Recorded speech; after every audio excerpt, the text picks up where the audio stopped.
I don't have anything like that. You guys need to teach me how to do it.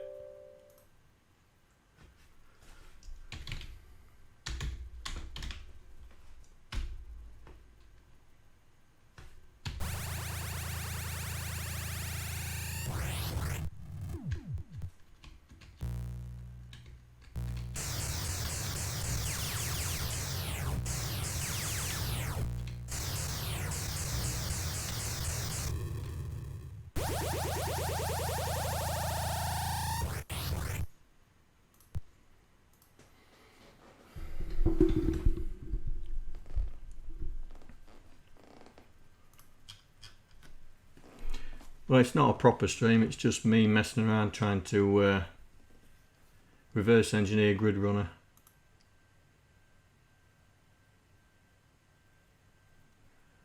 God knows why he's doing this.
Oh, so it's on the snapshot as well. Oh, I'm worrying it's off centre and it's already there. Stuff it.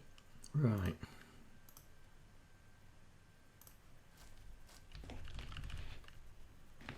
So what's he doing here? 18 in DO18. Why have you done this?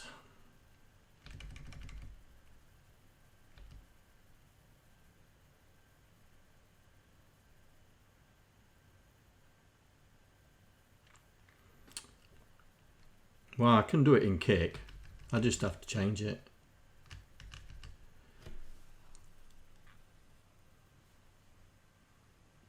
Oh, that's just how it came out of Infiltrator. It came out capitals in Infiltrator.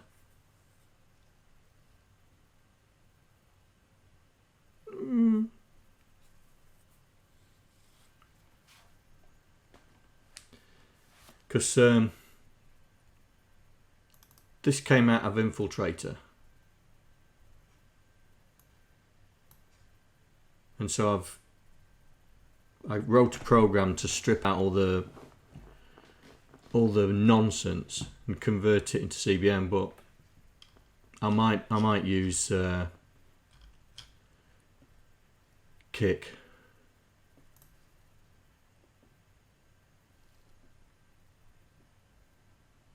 Did you?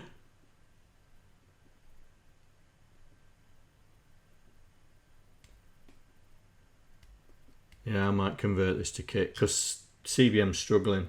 It's struggling with the size of the file because it's how big is it? Yeah, 2,700 lines. Struggling with the number of lines.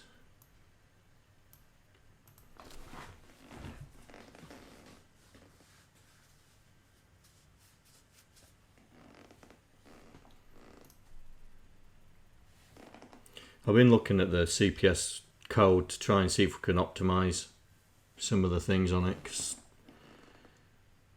it does have a few memory problems.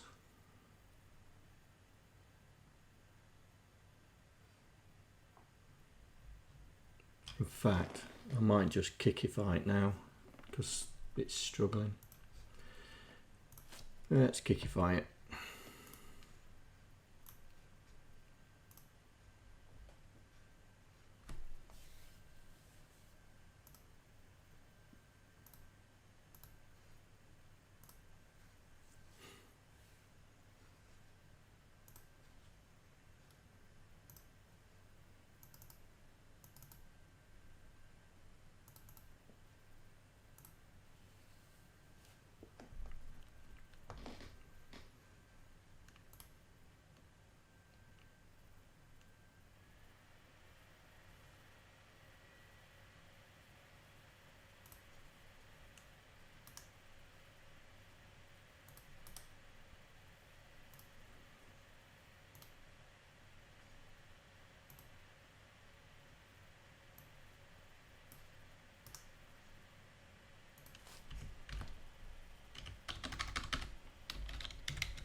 Right then.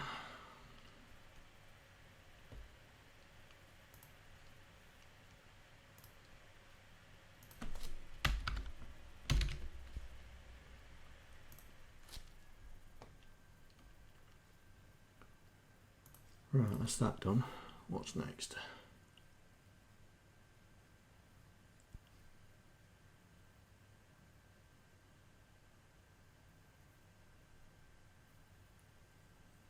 Why is that syntax error?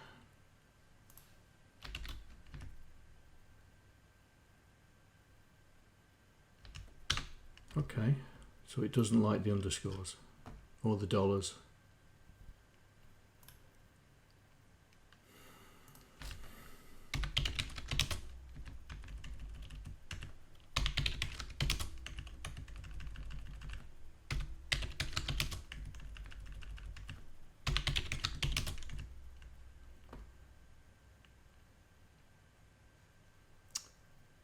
See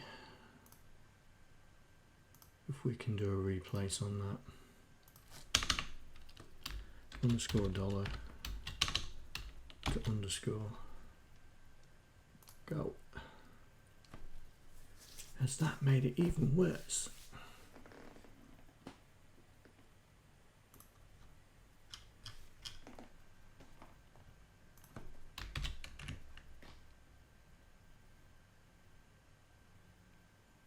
Ah.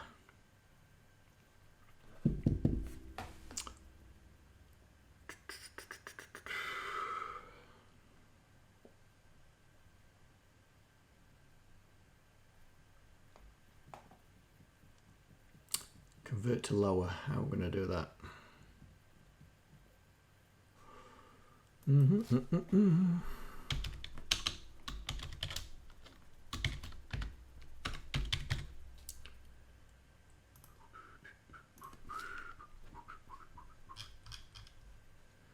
This may take some time.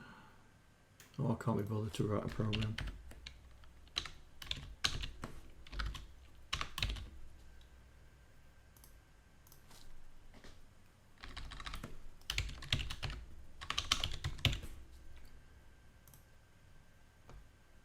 That's all right.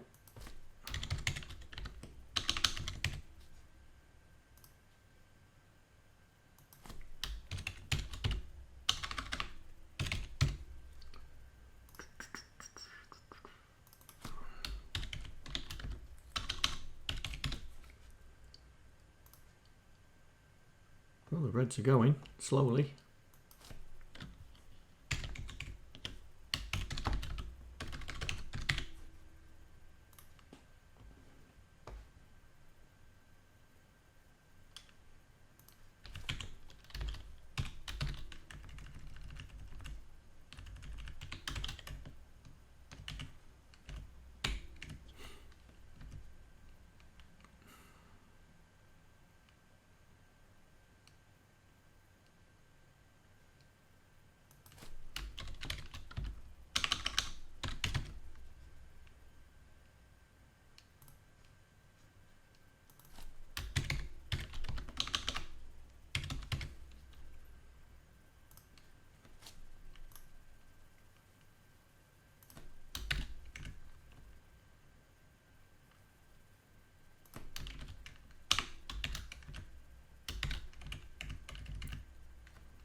I'll be amazed if this works first time.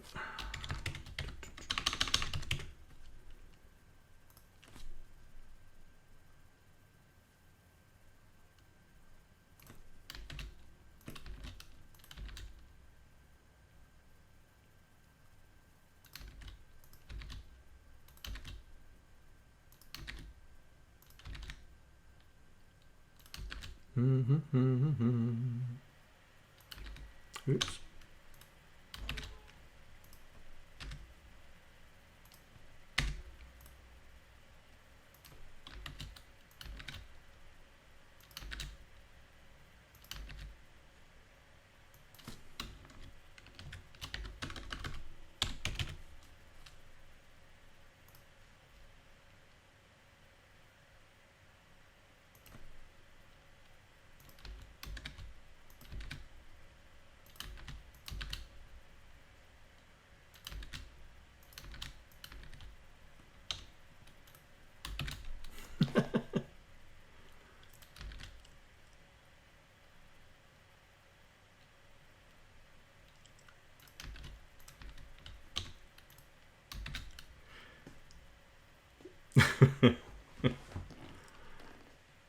Yeah.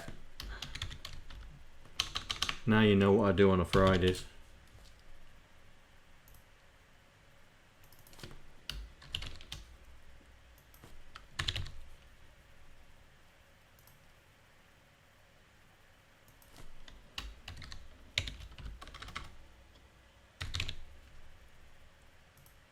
Only one.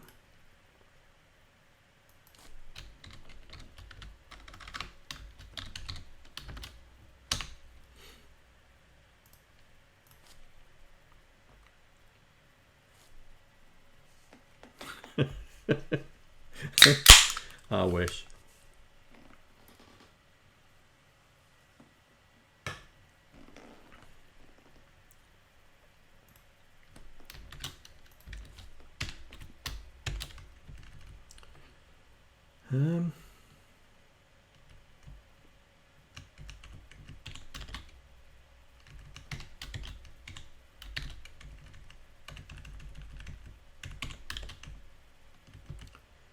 Minus.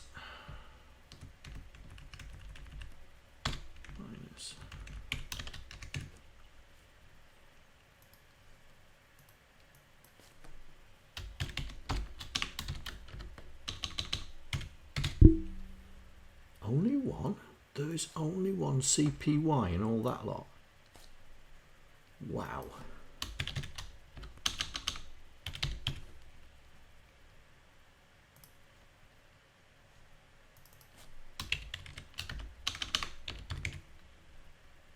Only 12 editions. Really?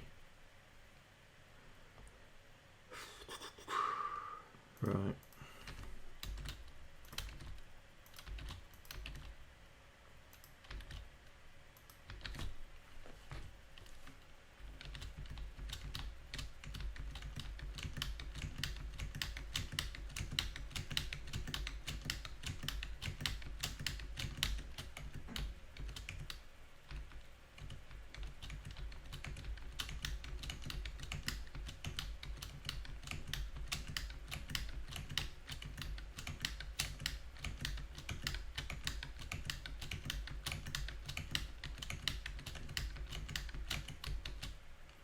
Just in case you guys have never seen Infiltrator, what these are jump locations. So what it's saying is there was a JSR to this location, which is where we are now, from this location. So it's just a case of finding all these. I mean, that one's a jump. Find all these locations and then we'll be able to give it a proper name, but at the moment we can't. And that's the format for all the jumps and branches. So this one's like it's there, JSR, so it's a JSR look, and it's from it's going to 8163 from 8172, which is where we are at that point. That's that location there. So there'll be a lot of these.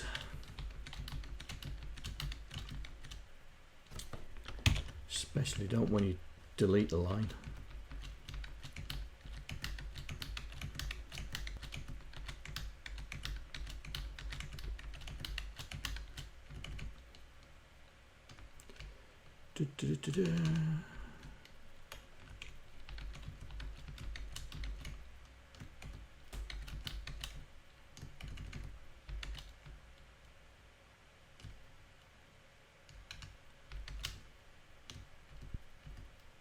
If you spot the capital like that,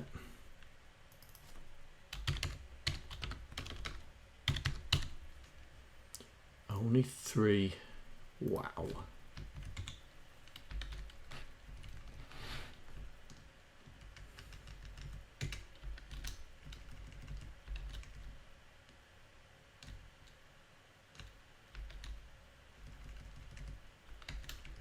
Where are we? 400. Another 2,000 to go. Yep, we're right there.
I'd put money on it. This must be the game loop.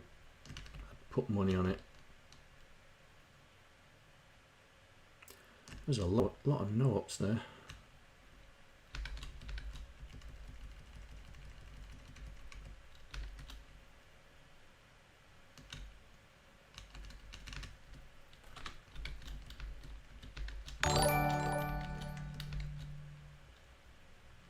Oh, thanks for following.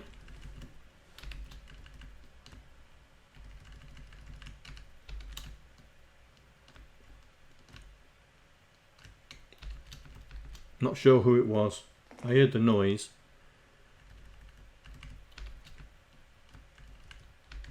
It'll be on the screen anyway.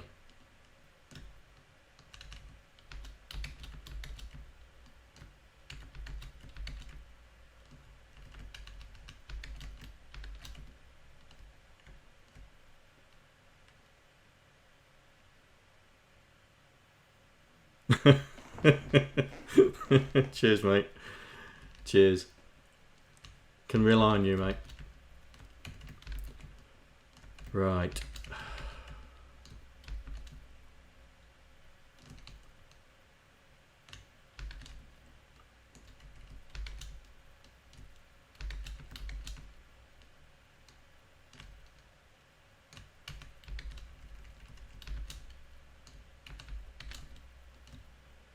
Where are we? Line 1000, another 1500 to go. And the problem is, there's not a quick way of doing this.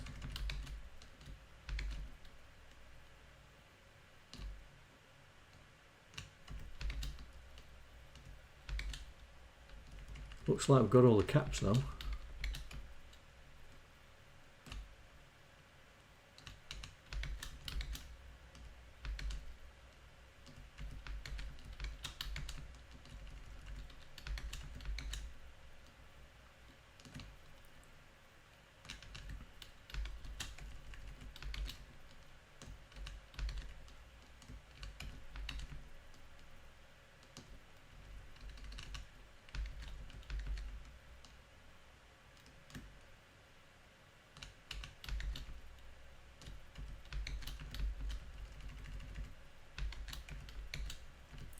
we doing on the red?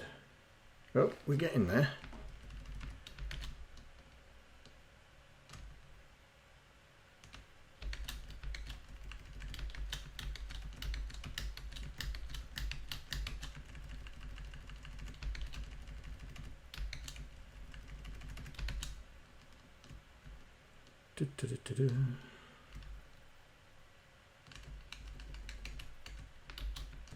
Oops.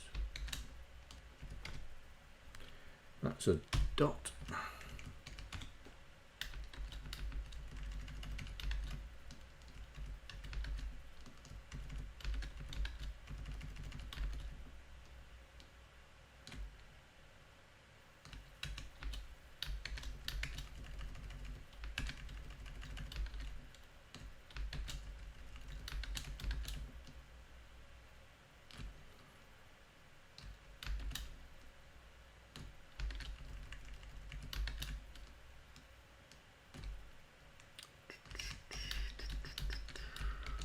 Thousand more lines to go. Way. Still no cap, so it looks like we've got them all. Ah, trust me to say that.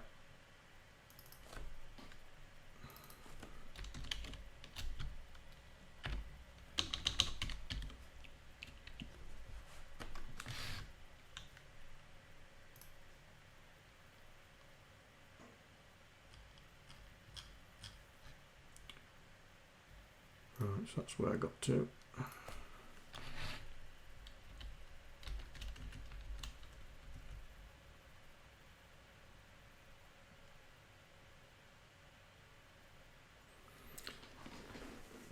No, unfortunately this is not TASM anyway, it's CBM Prod Studio that I'm having to convert. It's okay. Let's put that in comments, something to do.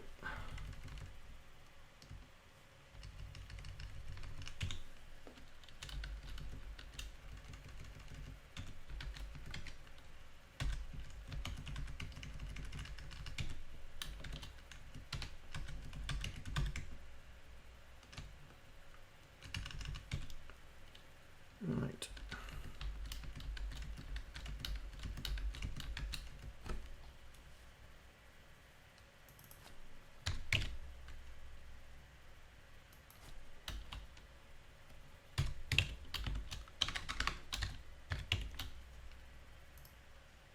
Wow, one. Only one. One of those as well.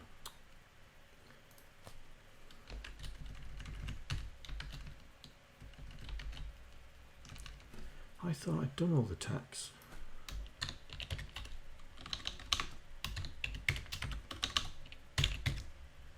No, apparently not.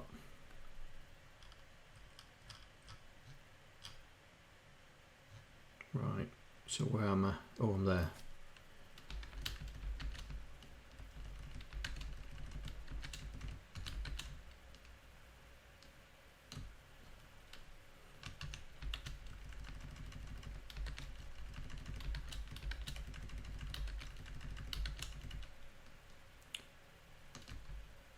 Evening.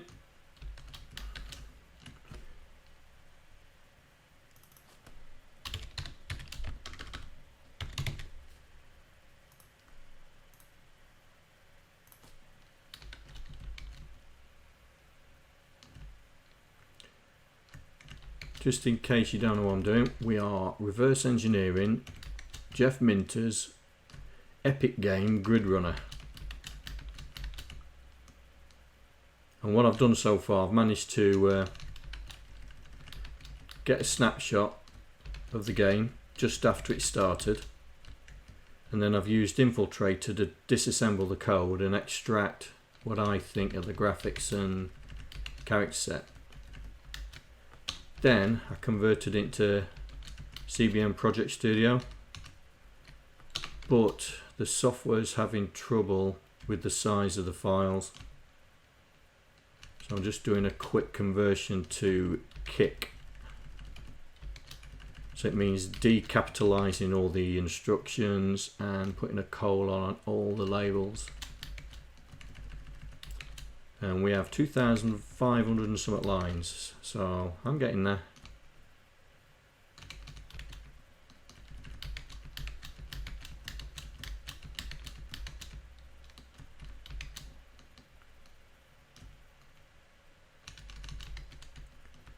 There's another one.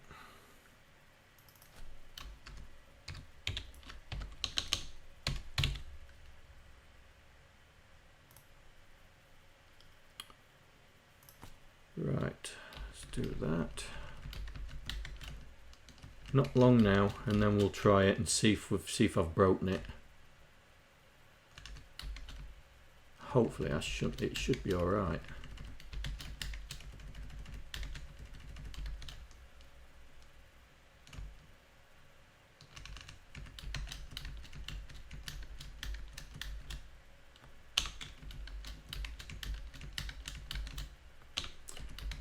Fingers. Ooh, I bet there's only one of those. TXS. Oh, two. It's doing them twice. He's setting the stack pointer. Wonder why.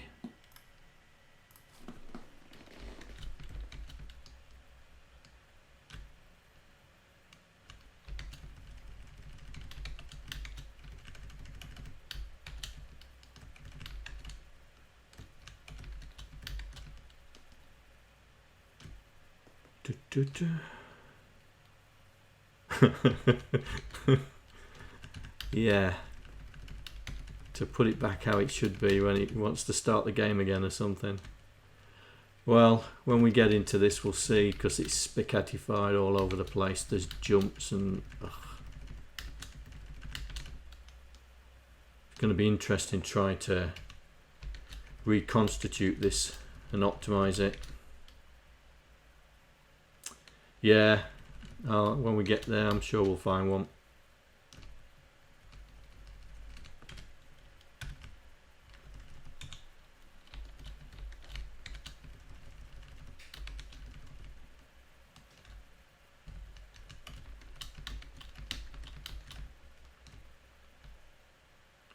How far now? Oh, not far. I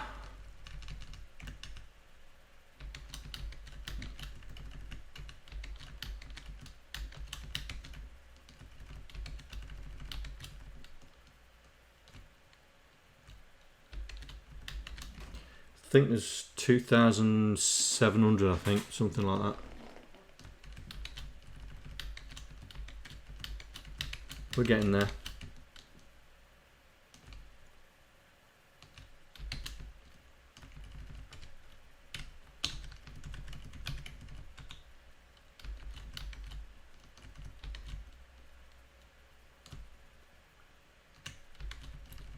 I've been doing this for a while, but I've also done GridRunner 2, the HES version. I think it was American version.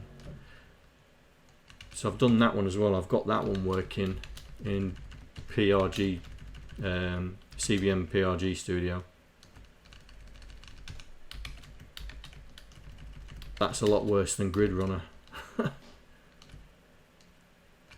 But I want to do that as well, because Geoff has some cool effects going on and trying to figure out how he's done them.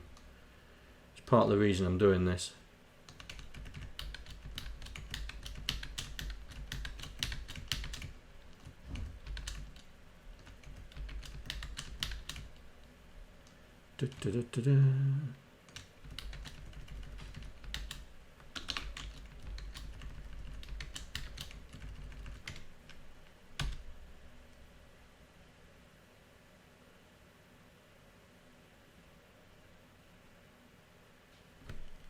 Wow. How did you keep track of it all?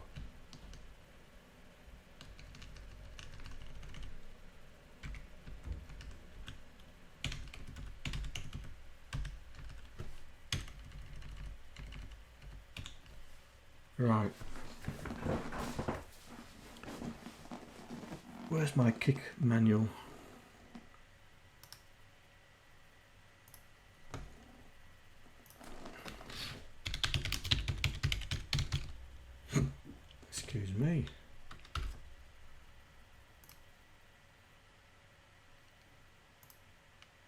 import.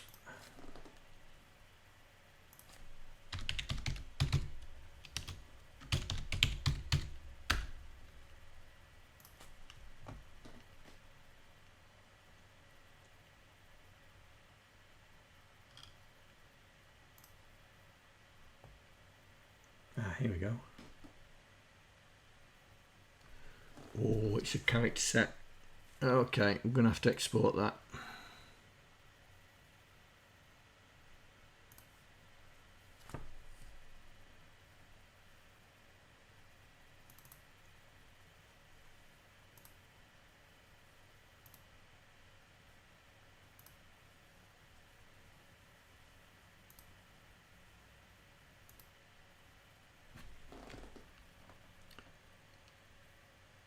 Oh, I could have already done it. Grid CS.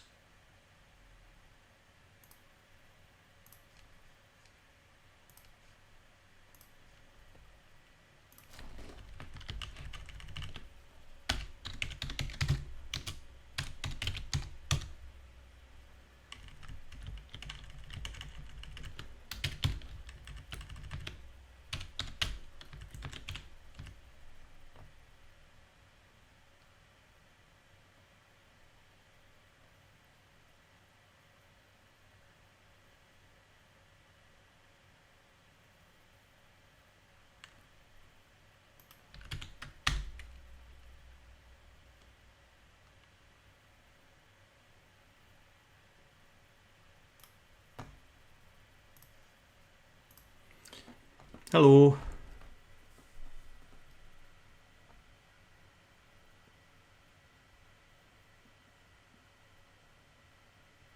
That's a big file, that is. Right, let's see where we got some red. So what's going on here? Why have I got an orange here? Oh, selected, that's why. Let's get rid of that.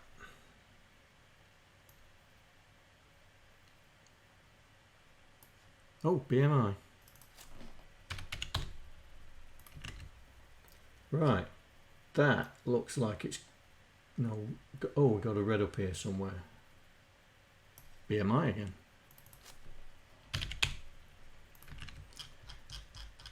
Right. See if this works.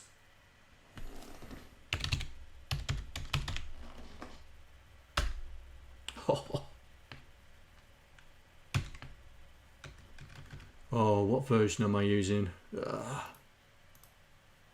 3.4.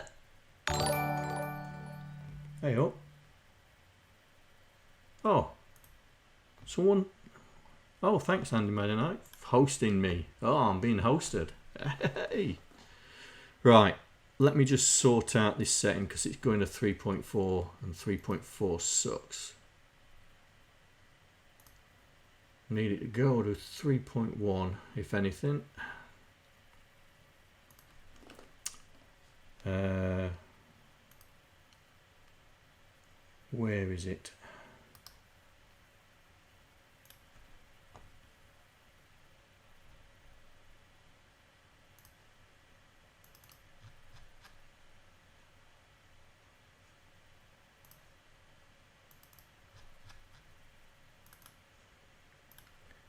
That will do nicely.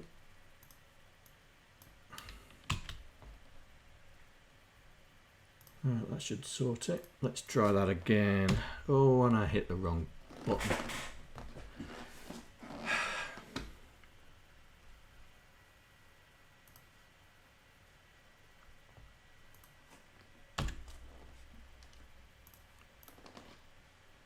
Right then. So, fire. I should be on that keyboard now. No, it's on the wrong one. Hang on.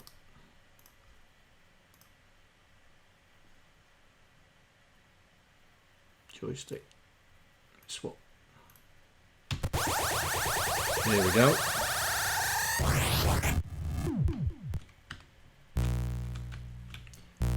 There we go. So now the source is in kit format now.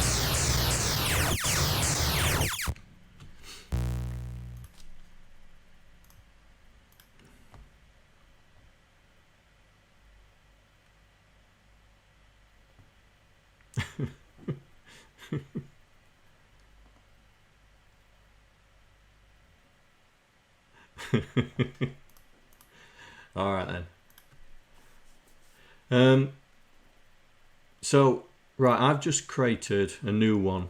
So this is the one we're using. So this is the kick version. But as you can see, I've also got the Attack of the Mutant Camels one, which is, it's like GridRunner 2. So if I run that in CBM, because that's still in CBM format.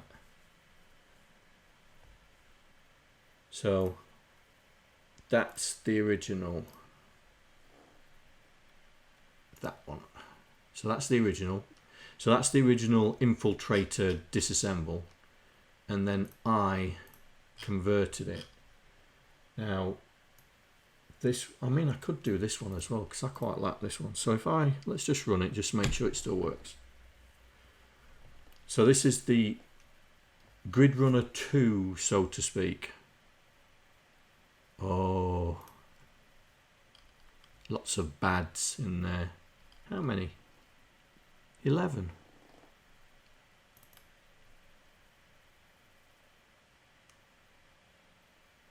So that's a bad, so okay, we'll do that.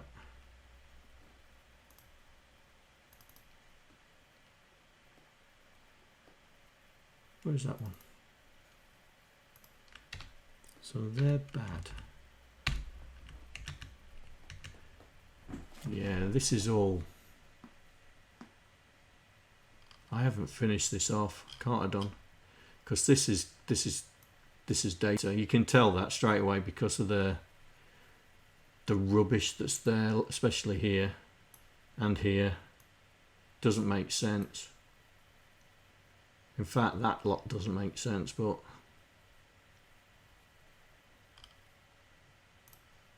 right, what else we got? Got any more? Let's do it again. How many we got now?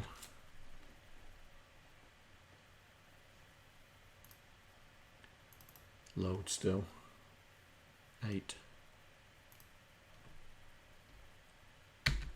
Oops, not doing that. See what I mean? It's struggling with the amount of memory it's taking. See if I can shut some of these off. See if that will free it up.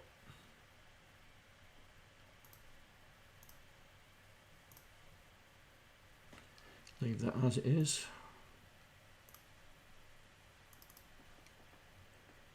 See, that's, yeah, I won't be able to compile this, it'll just error. But that's what I've done. Let's close that. Yeah. But we're sticking with the GridRunner. So this has now been kickified. So we can try and work out what he's doing.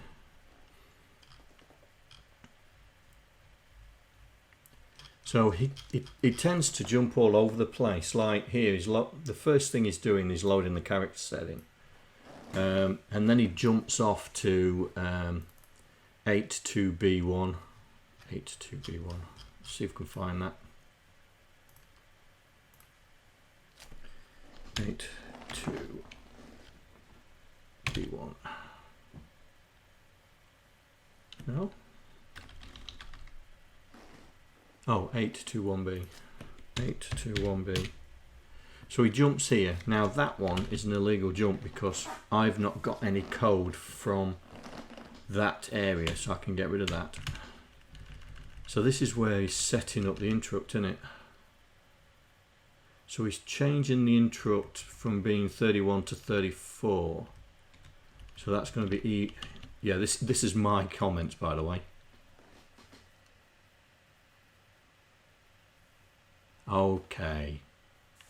Very funny. Ha ha.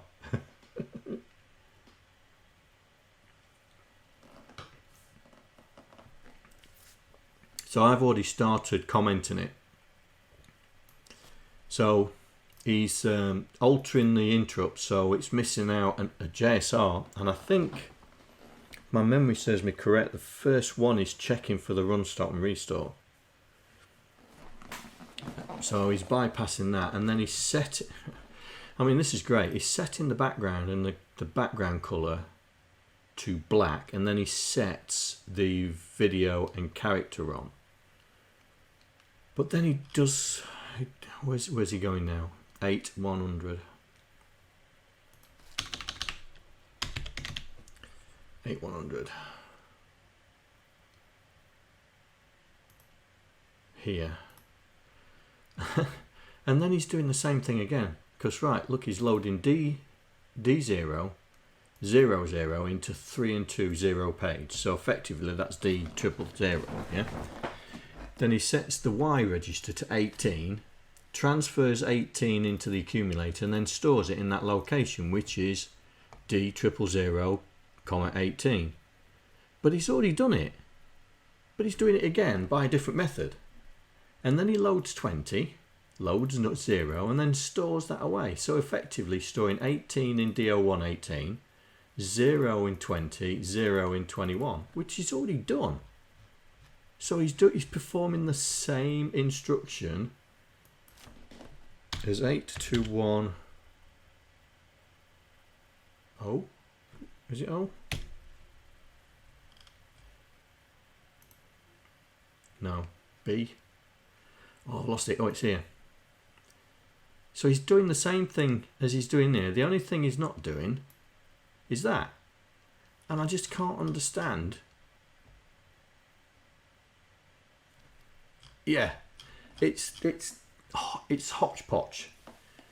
And part of what's going to happen here is, hello. Part of what's going to happen is we're going to be optimizing this code because he does things more than once, straight after each other.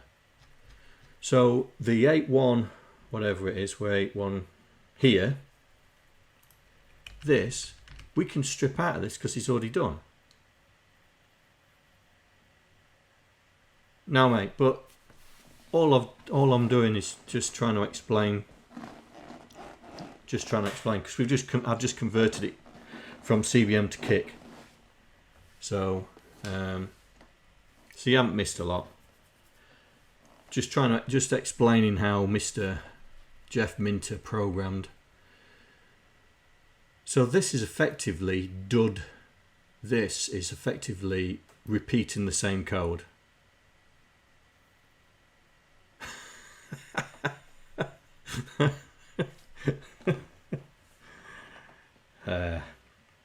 Hello.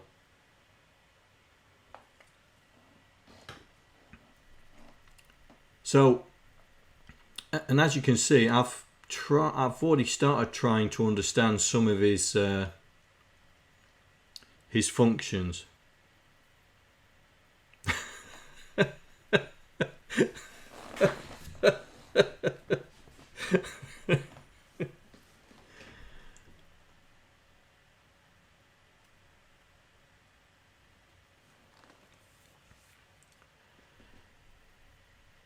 So it's just and it's interesting because he has some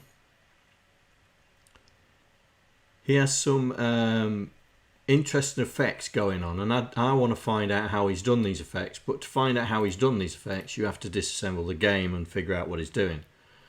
So, and this is what I'm doing. I'm trying to understand what he coded, when he coded, comment it, and then ultimately, no. Until somebody teaches me how to do those command type things, I don't know how to do them yet. And the abuse of power.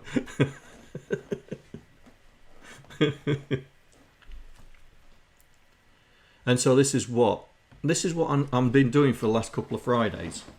I've infiltrated GridRunner 2, which is that Attack of the Mutant Camels, and I do this. So yes, I need associate level. So I thought I'd just do it on stream. I thought other people might be interested in how to disassemble somebody else's code, and then try and figure out what he's doing. It's like here. This must be a sound effect because we're affecting voice 2. Voice 2. I think. In fact, this could be one of his effects. So we'll have to just work. We just have to work with what we got. And there's a lot of this going on. A lot of no-ops. and a lot of delays.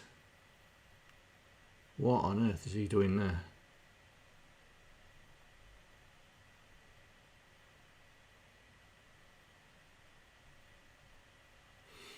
But I think this is his game loop here. I think this is what he runs around and round and round with. Because let's see, jumps back to, so he's jumping to 8.3FA. So at that 8.3FA is where we are. So he's jumping back to A83AO, which is here. So I think this is his game loop. I think that is the heart of GridRunner here. And so what we need to find, we need to understand what all these functions do, all these JSRs do, to understand what he's doing. So there's probably a keyboard reader and a enemy updater routine and stuff like that in there. So it's just a case of trying to understand what he's doing. But it was interesting, right? Because when you load this program in, it loads in at 800 to 2000, I think it was. I think that's where it loads up to. So it's not a big game. It's not a huge game. And what he does, he copies it from that. The very first thing he does. Let me see if I can show you, because it was interesting. This is how I infiltrated it.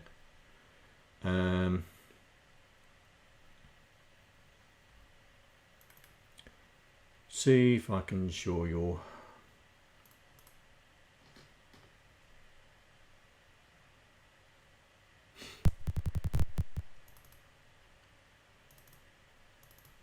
Well, that looks familiar. Right, I should be able to load the snapshot in.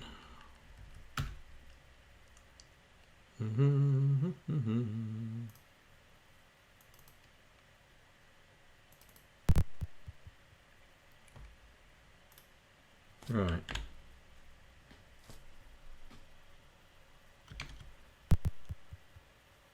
No, how do I load the snapshot in?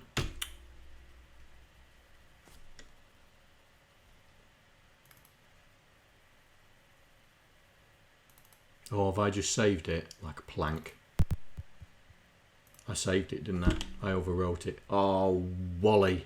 What a Wally. Okay. Let's load the game. I've got it somewhere.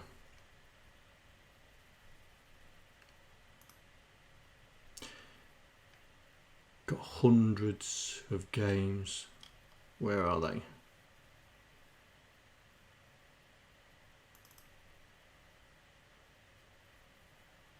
Back up one. Here we go, retro games.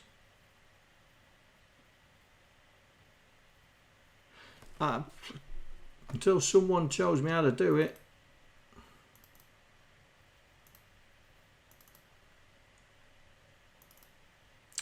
Right, GridRunner.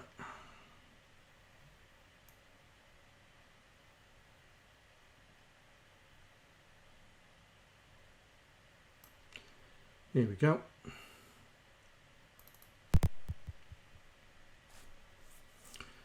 Right, F10. So, if I do that and then reload it, so load, you'll see it loads up. Oh, come on. F9. Load that.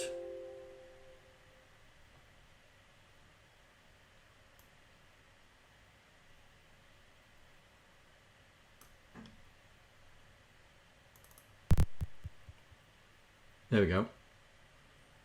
So I'm going to stop it. Stop. Stop. Thank you.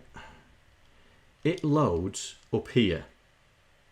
But the first thing that happens, if we go all the way to the beginning,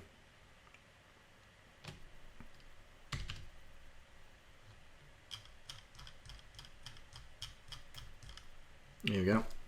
So this is what he does. As you can see, it's just the white.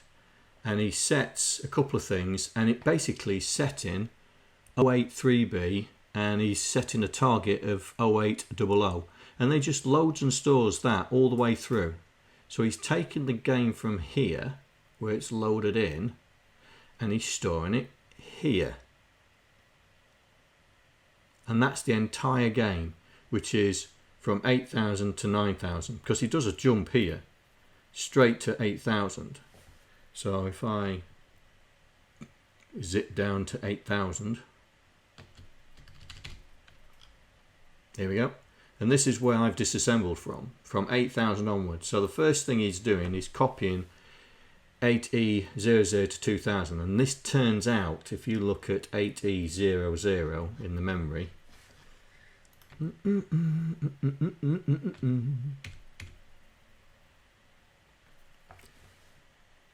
it's characters, look. There is characters, and yeah, so he's copying the characters to bank 2. The very first thing he jumps, and then he jumps to 821B. So, right, I am going to F9 this, and I'm going to save it the snapshot, seeing as I've just overwrote my last one. There we go. Thank you. And that's where I start off. So that's why I've set it at 8,000. So this is basically what he's doing. So copy the character set. But I've left all the jumps as they are labelled. So we know where we're coming from. So this is from, and where we're jumping to. Yeah. So you see, it makes it a bit easier to come round. See, that label's now being remmed out because it actually was this one here. So I'm slowly working my way through it and trying to understand his thought processes and the quirks of the fact that he runs the same code twice in 2 different ways next to each other is just beyond me, beyond my comprehension. But this is Jeff Minter in a nutshell. He just, I mean, here, right?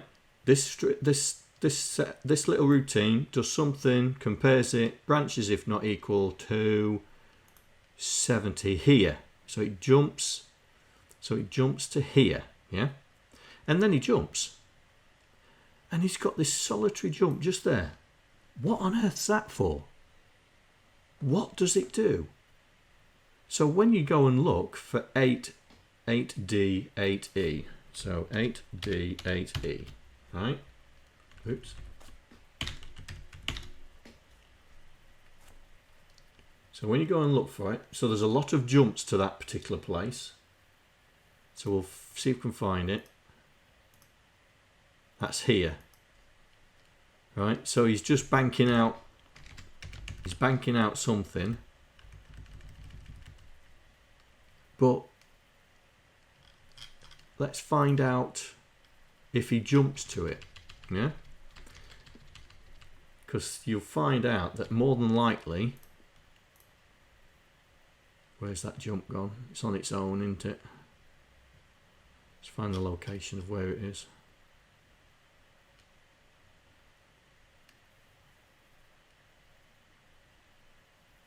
There it is. So we're looking for all instances of 806D.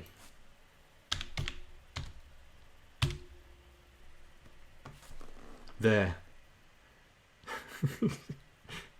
So this is the thing. He jumps forward to here and then jumps back.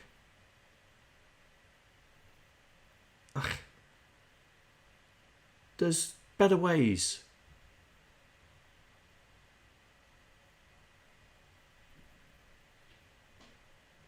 Yeah, I suppose. But there's better ways of doing it. You know, like you just carry on straight after. Instead, you just jump round there, do a branch if plus, and then do that jump. Am I questioning the mighty Minter? I'd like to know what he was smoking at the time when he was doing this. Because some of the code just doesn't make sense. It just doesn't make sense. But this is the challenge, and I've got it working, as you can see. So if I press F6, it works. So there we go, we've loaded it in. And there we go, it's working. Absolutely love this game.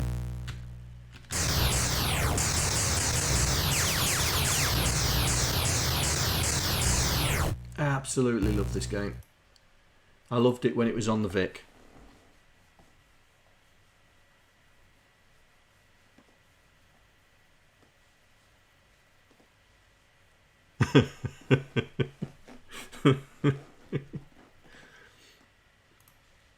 But I've loved this game since it came out on the Vic, and I was really pleased when it came out on the 64. And then the Americans had a different version, that Attack of the Mutant Camels version, which has got more levels in it. What's going on?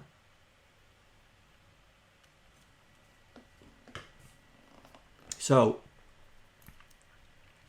as you can see, I've managed to identify all the data points. So this is the copyright and fire text, I think. And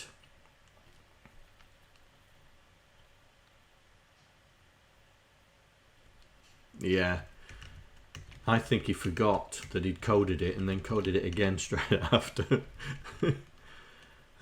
So this is text here, and the reason why I've hard and fast put the points on it, because there are still instructions pointing to that location which I need to identify so I can make it more relational. So this is where the copyright is. So that's where it's doing the copyright. See, like I say, I've already started understanding what he's doing. This is this infamous I have done this code already, but I'm going to do it in a different way routine, which is frustrating. This. What was this doing? Set top row to spaces. Okay, so we're loading. Oh, clearing the screen. So it's clearing the screen. See, I better read my own comments. So that's a clear screen routine, right?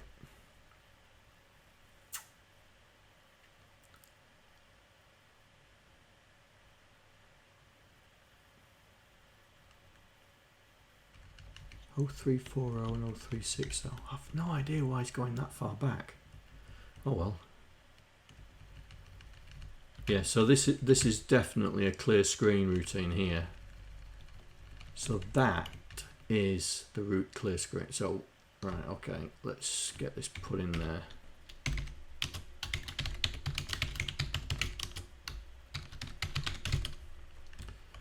So we'll call this. So we'll call this clear screen. So where that's every point of that, we should put that in. So let's see if we can do that. And this is basically what I do. So put that in. Oh, I don't want to do a replace. That's not what I want to do. I want to do a find. Right, so there's one. So where's the other one? So he doesn't actually call it. So that means he's calling it from up here then. What? Right. So let's get rid of that. Let's get rid of that.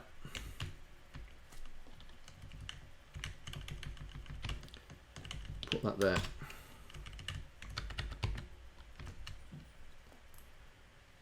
So he's got a clear screen routine, but he's only using it for this. and this is where he's setting the same code as up here.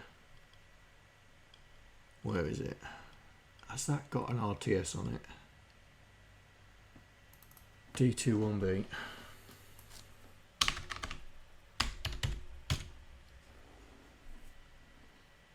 And no, so it's not even an RTS, it's just doing a jump.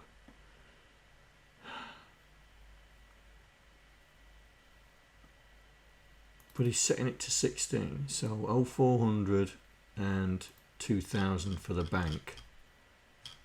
But when he comes back here,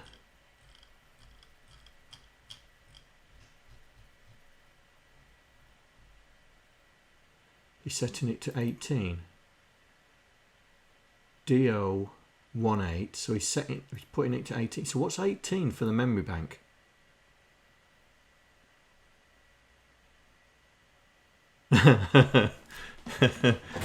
Well, at the end of this, if I can optimize it and make and get the code into us, and it's still the same game, still does the same thing, then of course I'm going to say optimized by me. It's still his game. Can't say it's my game. That's that's just wrong. But I just want to be able to say that it runs better. What's 18 now? Where's my website? So if he's setting it to 18, hardware, where's hardware? Vic addressing.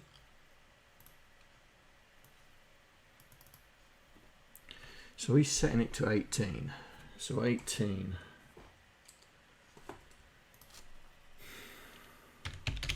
I'm cheating now.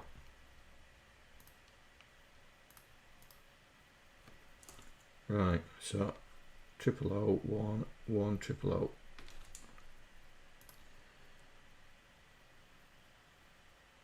So he's doing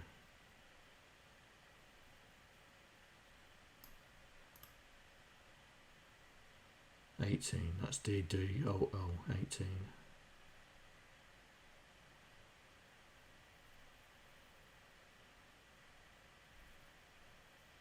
Here we go.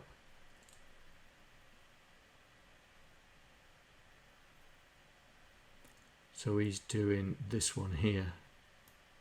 So the character memory is still at 2000.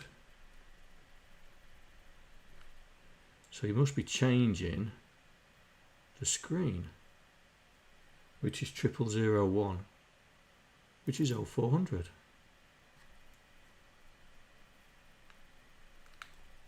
So what's 16 then? Has he set? I wonder if he set it to 16. So he set it to 16, which is this, and 0 here.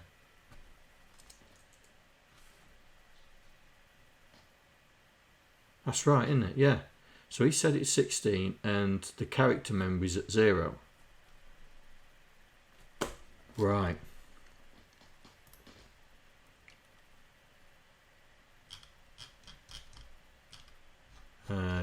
What is it? 821B. So that's wrong. I've worked that out wrong. So the video memory is at 0. Yeah, 16. No, it's not. It's $1.16. What am I talking about? That's 6, and that's 1. Still thinking decimal. Right, 6. So that's this one here. Right, so he's setting the character memory at 3000, and then at 0400, and then it's 18, isn't it? 18, the other one. X18, which is that. So 16 is that, which is that one there. That's it. 1800. Better. Thought 3000 was too far out. and the video memory is in the right place. So this is 1/800 and the video's in the right place. So I think what's happened is he's gone and set this and then these, right? So he set the background color and the border color to black, and then he set the video and the character RAM to, video is 0400 but the character RAM at 1800. And because he's copied his character set to 2000, I think he's in his fog of a memory has gone, oh rats, I haven't set it right. And so he's gone and come up here where he's doing effectively his clear screen, and then he resets it, but in such a convoluted way, because that is essentially this. So we can copy that and put that up here. Now I'm just going to run it out. Right, so we can do it in 1, 2, 3, 4, 5 lines, but he's got 1, 2, 3, 4, 5, 6, 7, 8, 9, 10, 11, 12 lines, plus using 0 page. What was he thinking? What was he thinking? What was he smoking? What was he thinking? So yeah, it's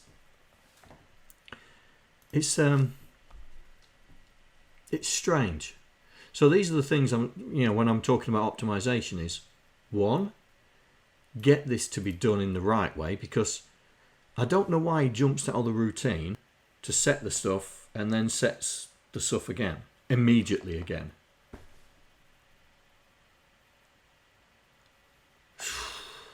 It's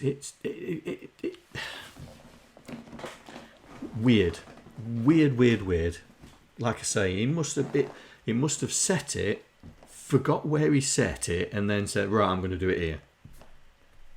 And I can understand.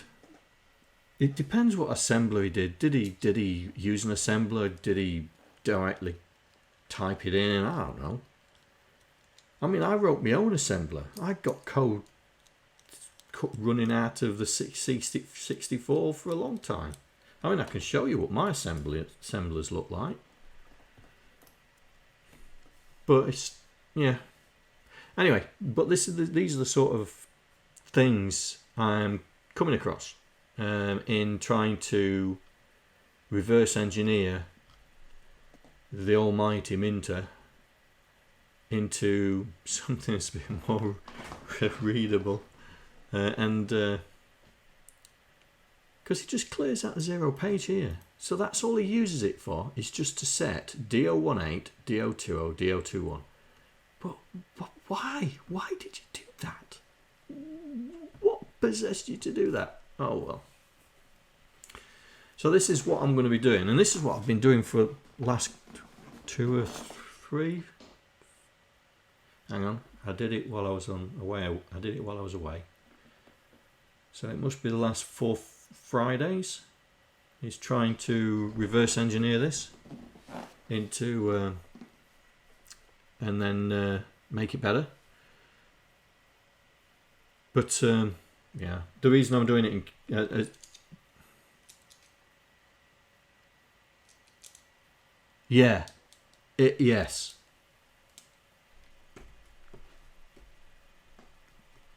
I would agree. I'm just, there are places where it looks like it's just compiled BASIC, that you could tell by the way the assembly code's structured and stuff like that. It's just but it's, yeah, but you know,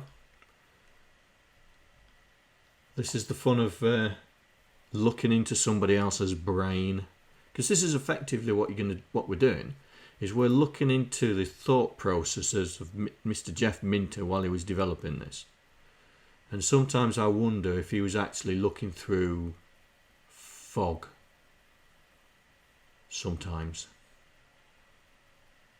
I mean, here. LDA07, LDA07, store 07, and he's got store 07 up there. I think that's in the original one. Let me just check. So 6163 GridRunner original. So this is the original disassembled code, yeah? So 6163.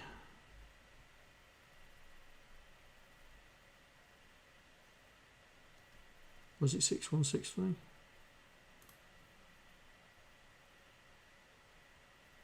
Oh, 6172.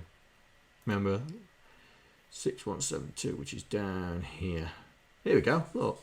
Right, here we go. And that's why I've remmed it out. Because he's got, so he's doing an add, yeah? So he's loading 7, adding D4, and then storing it. Then loading it again, and then loading it again, and then storing it. What? What is going on?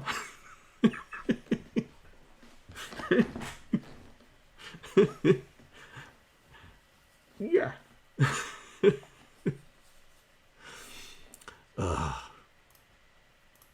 So funny, so funny. But this is what I'm going to be doing for the next few Fridays. Trying it. We've got it working. Trying to understand it.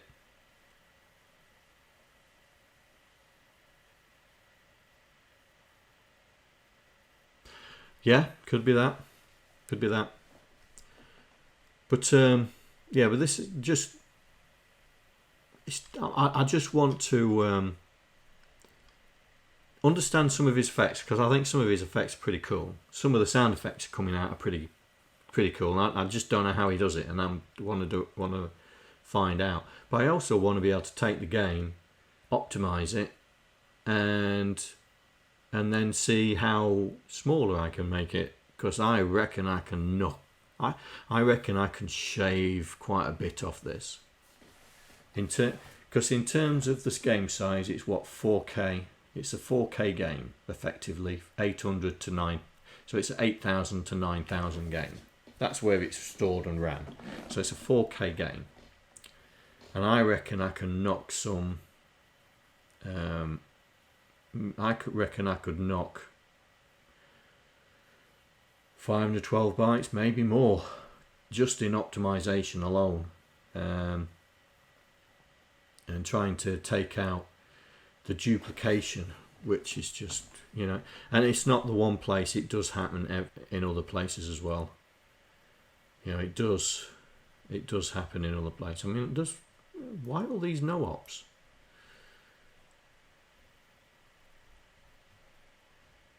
Yeah, why all those no-ops? And we have got exactly the same code twice.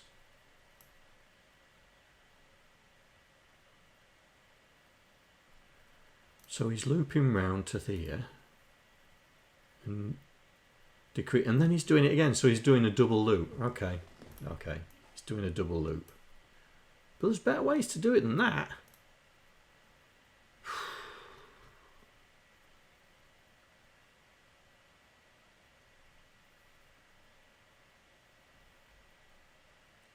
Yeah, I still think these are some of his sound effects. I'd like to see what that one does.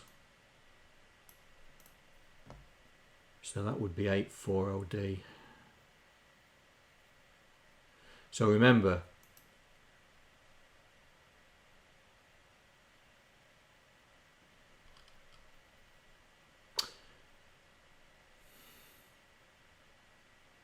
yeah, you're right, 8400.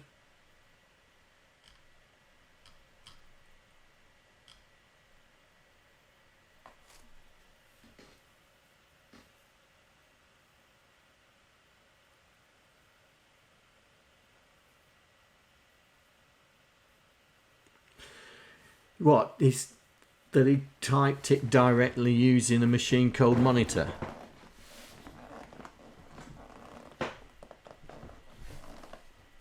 I mean, it'd be impressive, because I mean, when I wrote my assembler, that was typed in a machine that was typed in using a machine code monitor.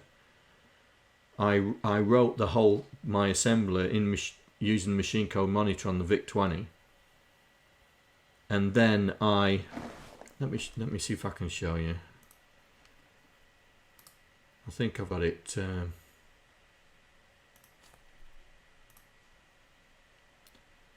In a format that I can use.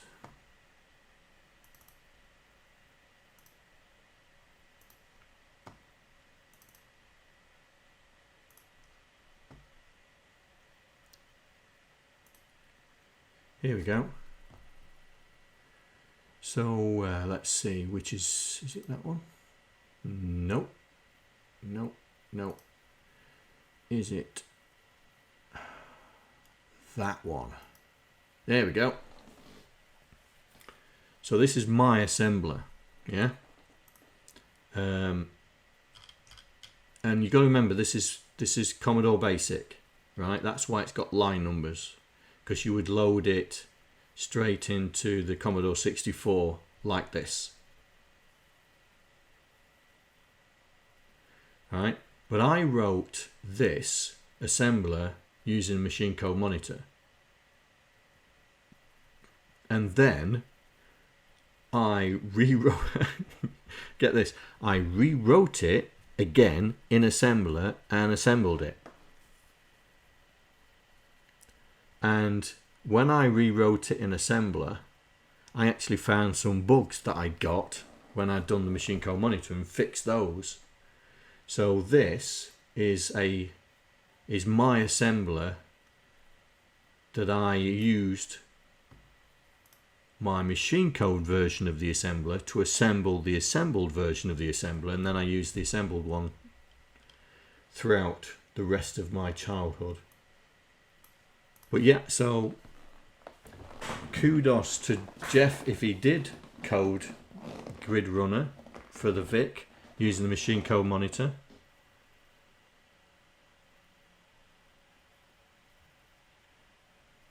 No, I mean that's why I coded my own. I mean, I was too young to know better, because I actually created an array of all the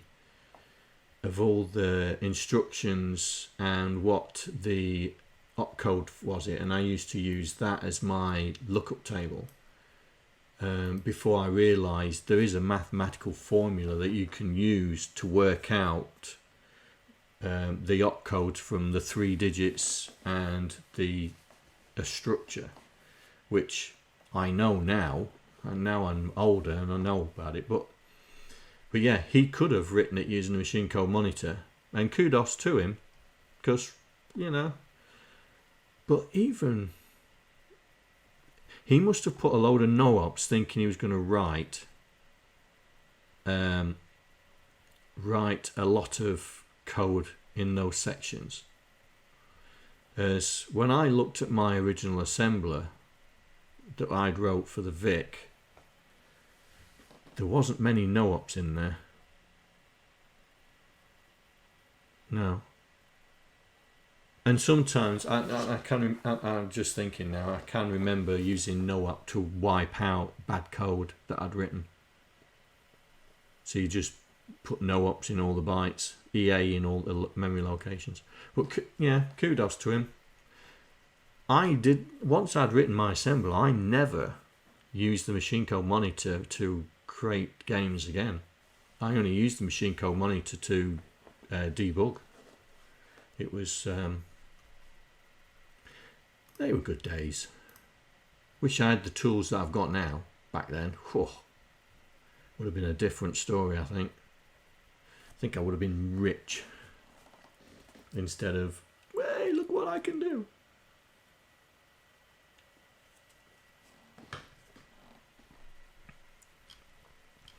So if I carry on these streams on a Friday, this is what we're going to do. We're going to be reverse engineering GridRunner. If you guys want to help, I can put this on GitHub. I don't mind if you want to help. I think the more the merrier.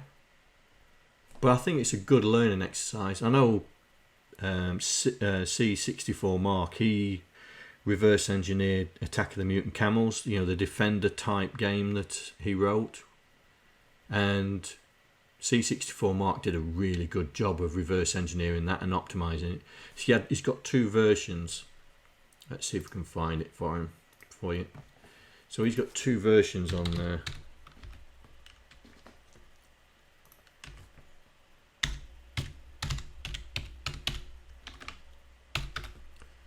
Oh, no. So it's not that one. Where is it?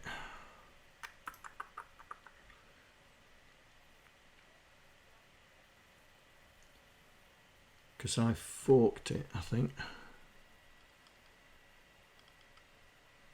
That's his Neptune lander. Or is it typing books?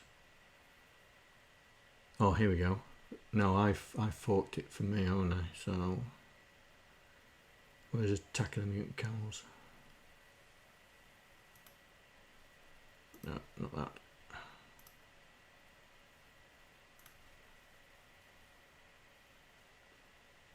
Here we go. There we go. So this is the Attack of the Mutant Camels that he wrote. So he's got the original. So this is the original code that's been disassembled and put into CBM Prog Studio. So it's not a kick. It's not a kick. But it wouldn't take too much time to put it into kick. And then he restructured it how he would have written it. So he's got all the different things all doing different, all separated out and all that. He's got the landscapes all sorted out, and he did a really good job of reverse engineering it and optimizing it when he did the restructured one. And that's what I want to do with GridRunner.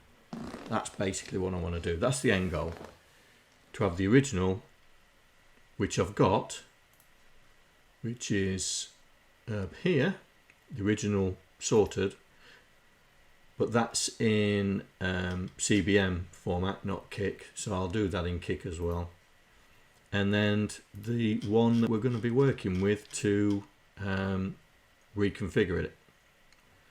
So that's what I'm going to be doing on Fridays. Whether I stream or not is a different matter, but you know, if anybody wants to help me do this and use it as a learning exercise, then by all means, you know, just let me know. I'll put it on GitHub. You can do a pull request or push request, it's one of the two, and work on it together. And the more people, the merrier. I mean, it's a good learning exercise, trying to learn somebody else's way of thinking and then trying to use modern, what we know now today, because back then some of the techniques that we do today we wouldn't even thought of back then. So that's if you want to. I mean, it's a big challenge to try and organise this, and C64 Mark, when he did his Attack of the Mutant Camels, spent months on it. I think he was pulling his hair out at one point. I know that for a fact.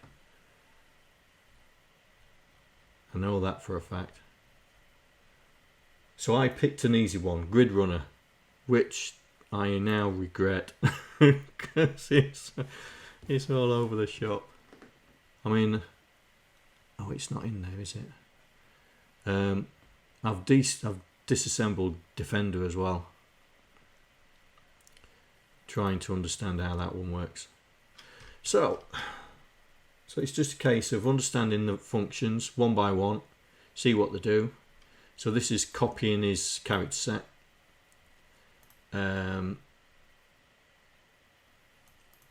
That's setting the screen up, and then he jumps back to here where he's doing this stupid thing, and then he sets up the titles and all that, and that's where I want to get everything labeled up and understand the flow, and then try and optimize it and do it in a way that we would, like Neptune Lander, have different files to perform the different functions. Falcon Patrol.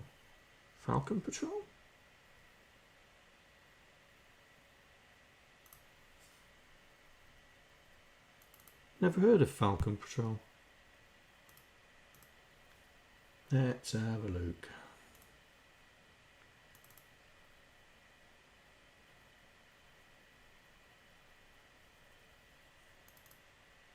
No.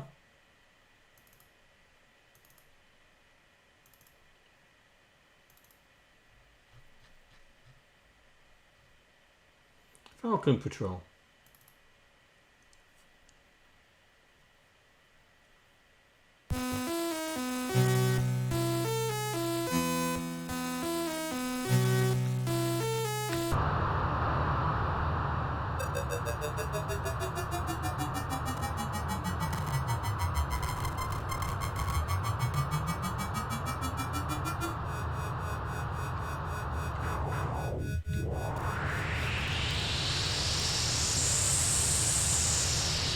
Oh, it's a Defender type game.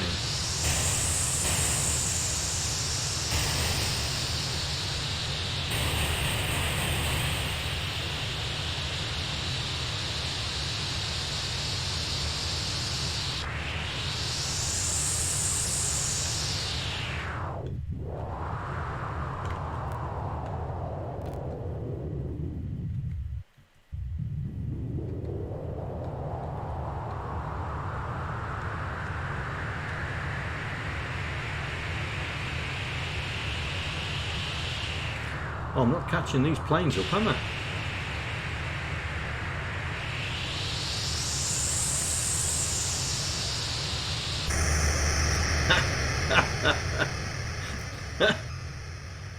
How not to play the game.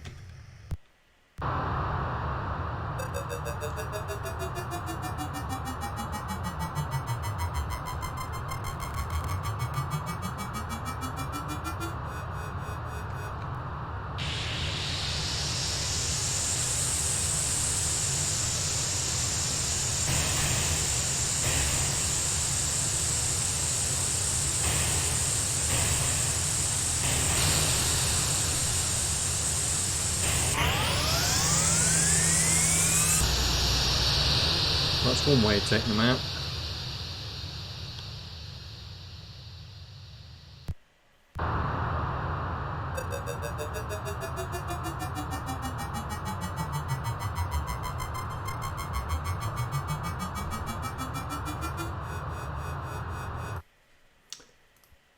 That would be an interesting one, wouldn't it? Because that's a Defender type game.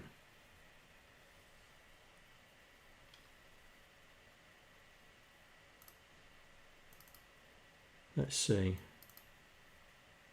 what it does. See how big it is. Right, let's, was it Control D is detach everything, isn't it? Or is it F9? What's detach everything? Is it Shift Control D? Shift Control D. Yeah, there we go.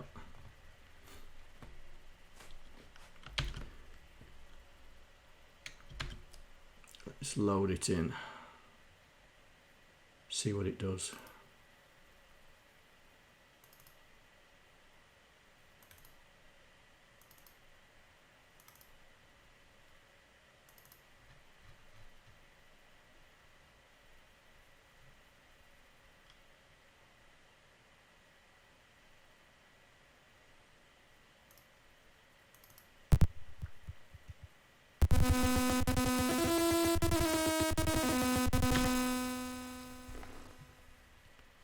Okay. Well, that decompressed. Did you notice that?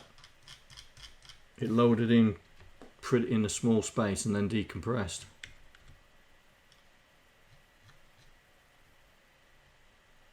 Oh. Yeah, it's also moved memory as well. So it's using the next slot up for memory.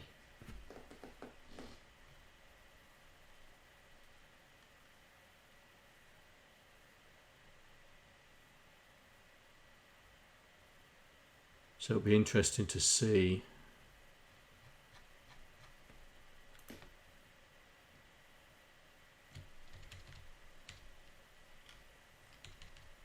So it is around the 4,000 mark.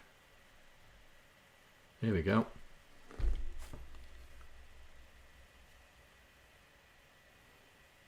So it ran that. But I think it decompressed.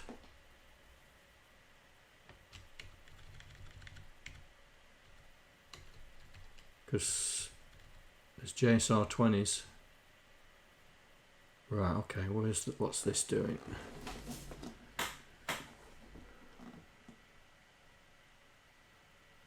Well, it can't do that because that's no longer there anymore.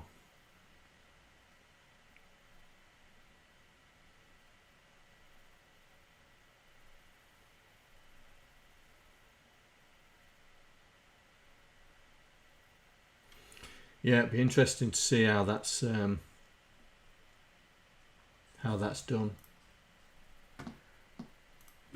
I'll keep that in mind when I'm going to see if I can disassemble that one. But back to this. Right. So, like I say, if you want to help me do this, I'll put it in GitHub. And you can do a. Is it a pull request or a push request? I can't remember. That's it. It's a pull request from me and then a push request to me. I think that's the way it's done. And we can work on it if you want. Learn somebody else's. It's a pull, yeah. And learn somebody else's. Understand the mighty Geoff and his fog.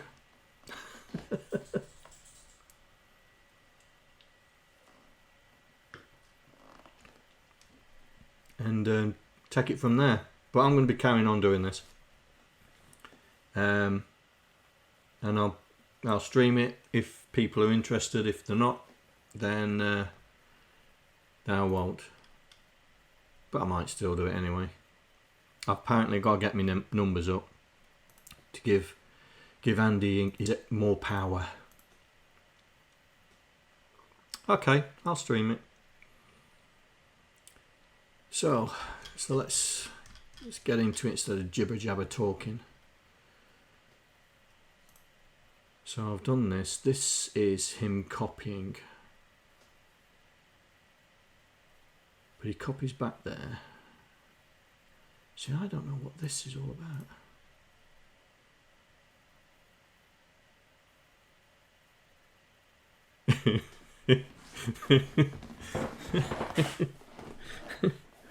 And if anybody wants to help me build some sort of race machine or gambling machine so you guys can gamble your hearts out, then help me. Because I haven't got the space to do that sort of thing. But I will never turn down help.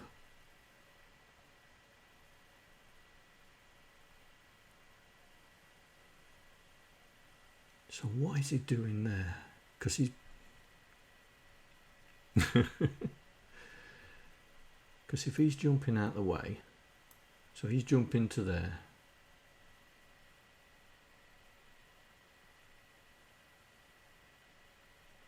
Oh, you mean the gambling and the race and all that?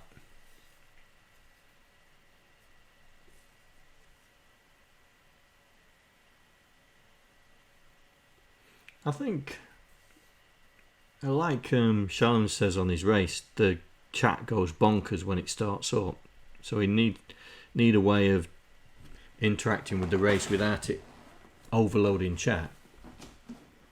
But yeah, it's a thing.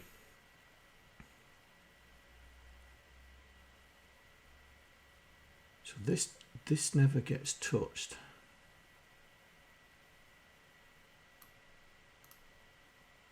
So that's coming from 806A,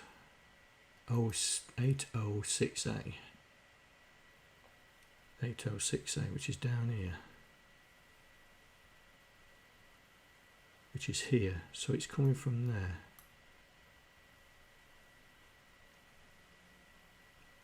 Here comes the reverse engineer master himself. Was your ears burning, mate? We've just been talking about you.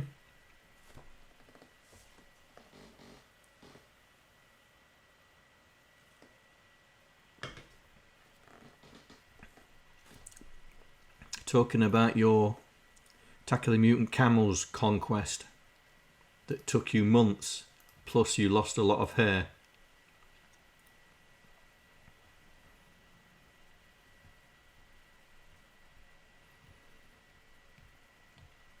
Oh, we've been sniffing round your GitHub as well.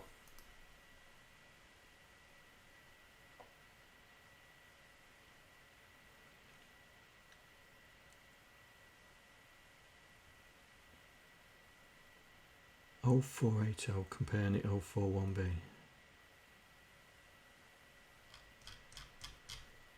Right, we need to run this in. So we need to step through it, find out what it's doing.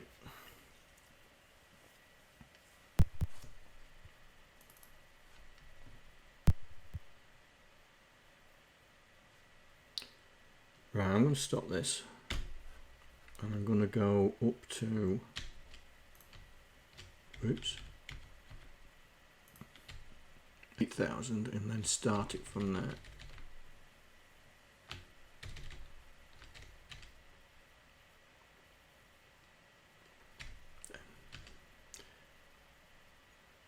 I bet it is. Will you be able to reverse engineer the phrase Ghostbusters?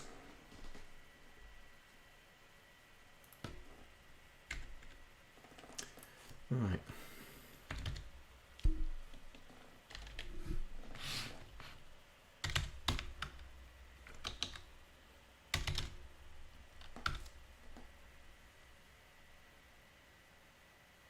Have you? Oh, wicked. Right. So let's run through this. So this is him. This is him doing his character copy. So we'll just skip through that.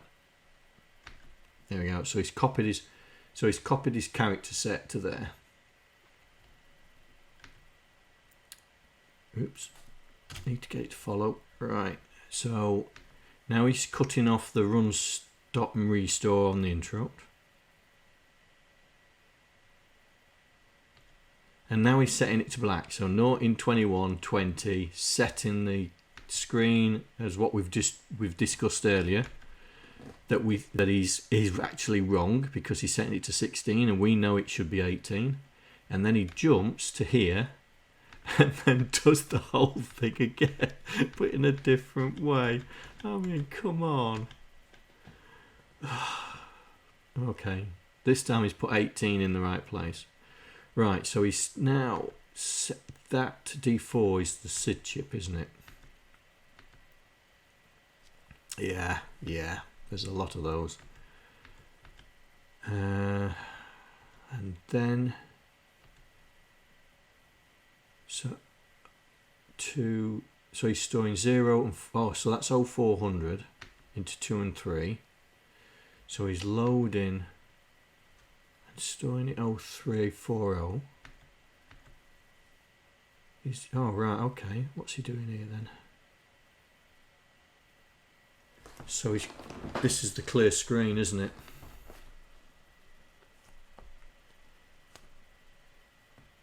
Yeah. So this is the clear screen.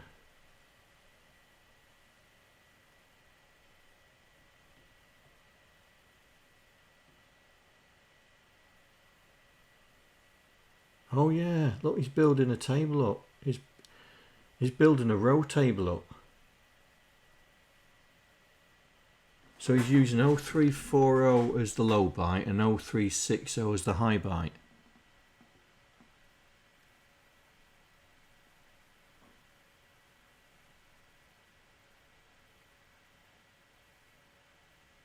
Well, I never.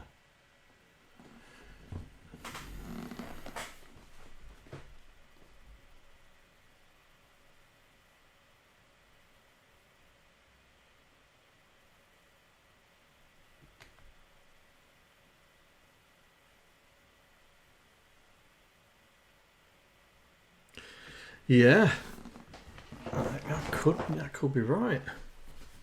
We'll have to keep an eye out for that. Because if that's the case, I don't want to get rid of the no-ops then.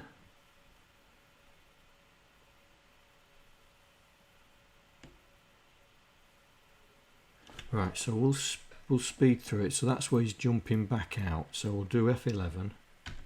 Right, so there we go. So he's created a screen mapping table by row, but it's only the screen, it's not the color.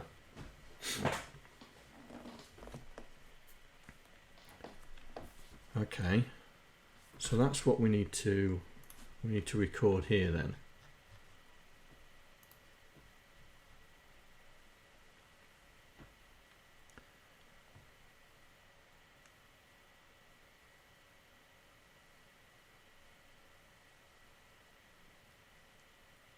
That's here, isn't it? Right, so this is low byte screen row table, high byte screen row table.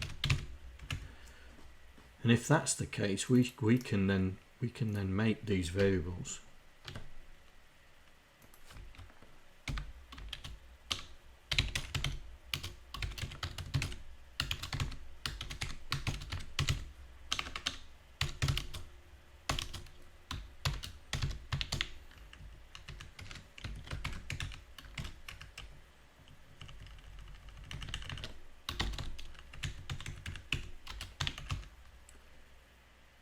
And then we can do this.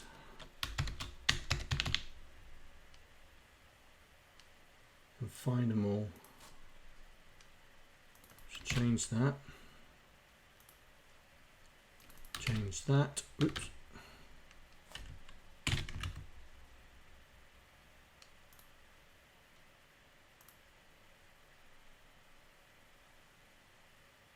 Got 2 errors. I know. Where's the other one?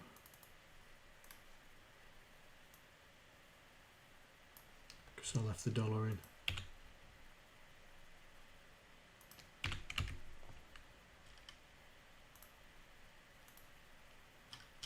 And then do the same for the other one.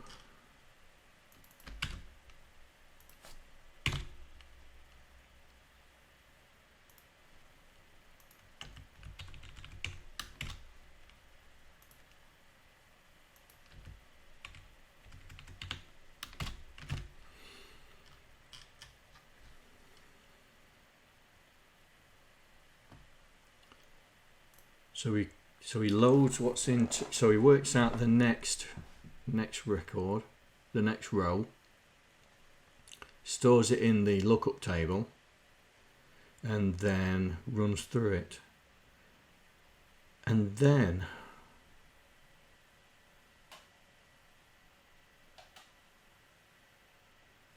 all right, so that's grabbing row 3. Okay.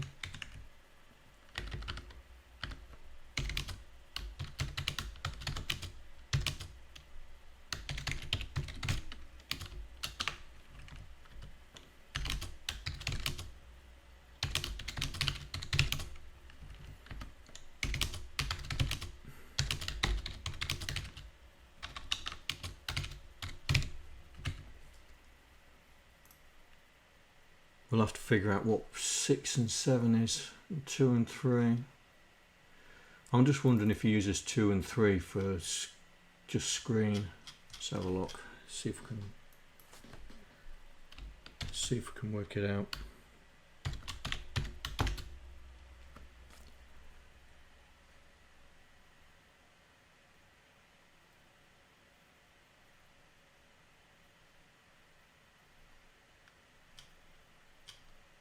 Or whether it's just a temporary thing that he uses all the time, because that doesn't look like screen to me.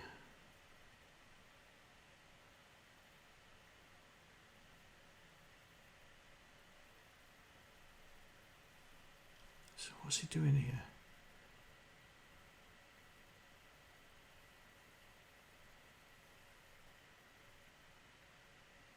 So that's jumping round to here, so he's low. So he's storing something in those 2 locations as well.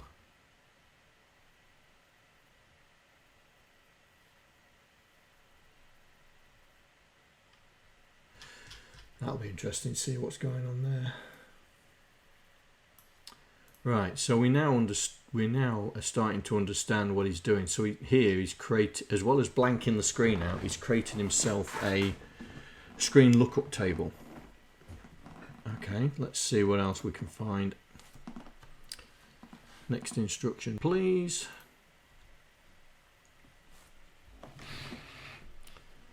So now we're going to 8806.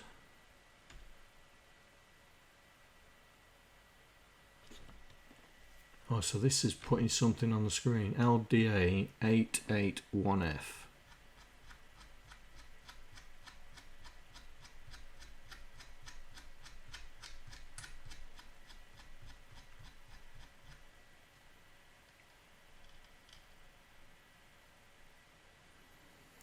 So that's 1F. So this is here. 22. 22, 22. Couple of space. So this is here. I'm just wondering if this is his title. This is the high, oh, it's the high score, isn't it? Right, 881F. So we're at 8806. 8806.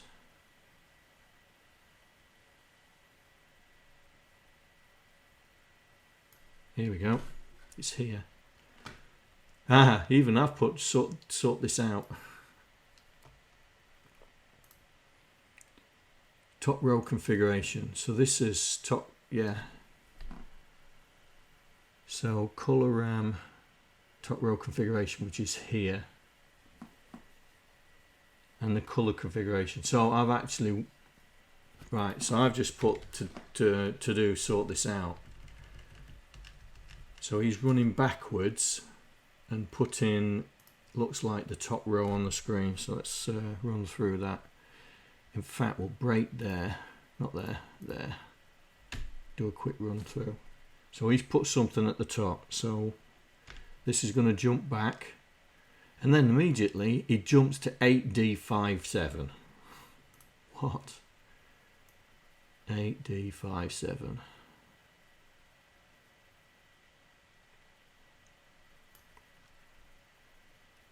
Here we go. So he's... Can someone explain to me what does this mean? Load 35, store 35.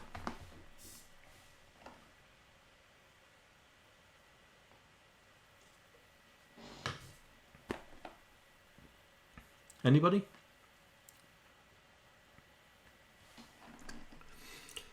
Let's see what it does. So we're going to go into this routine where it goes load 35. Here we go, load 35, store 35, which happens to be 0. And then he jumps away, and then...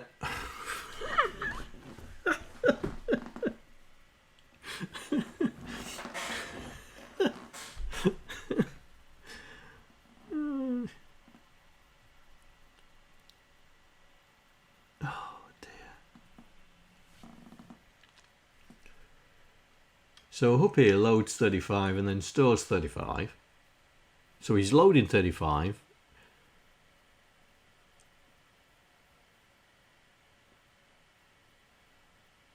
Yeah.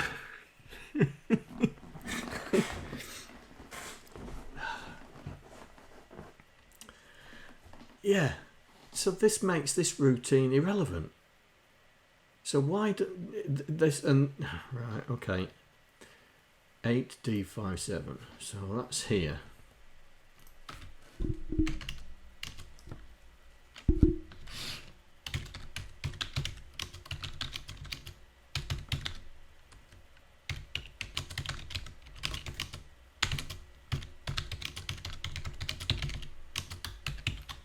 Right. That doesn't do anything. It doesn't do anything because he jumps straight to a place where he's loading 1 and then stores it in 35. Here. It makes no sense.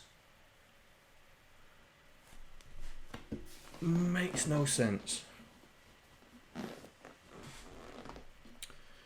Right, so we're here now. So he's loading 1 into 35 and loads OE into X. So this is putting something else onto the screen. So let's see what it's doing. So F10. So this is 8DEO.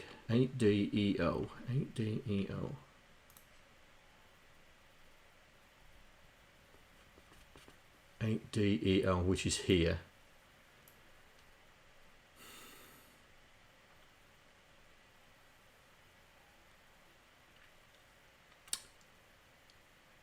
Okay, let's see what he's putting on the screen.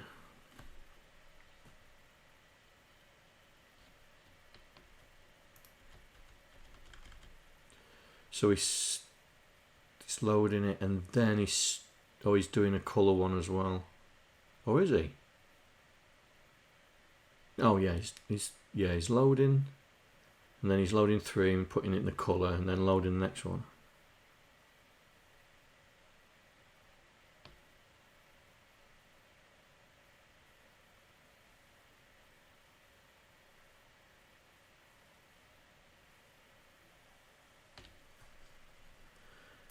That's a good shout. Let's have a look.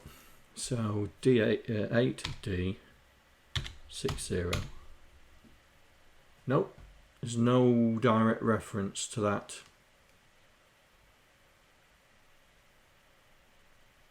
Could have been, yeah.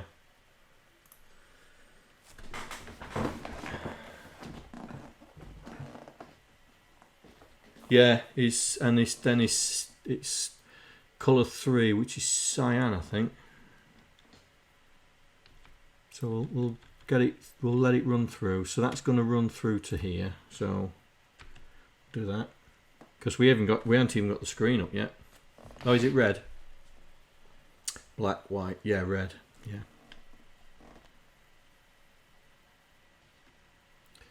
So and then he's going to 80DO.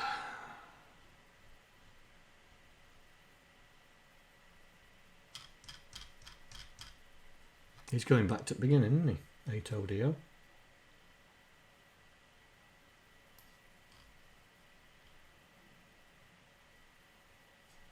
Is it 80DO? 80D2. 80D2. That's here. Oh, this is the copyright llamasoft routine. I've done this one. You're proud. Yeah, cyan's 3. Black, white, red, cyan. Yeah, just working my way across the keys. Right, so I've don't know what he's put there. I've got to work that out. But now he's going into the copyright, where he's putting the copyright on the screen. So we'll run through that, and then he's going to 8DCO. We're back down here again. 8DCO.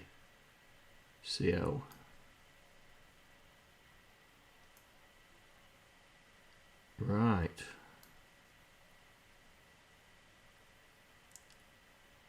80AO.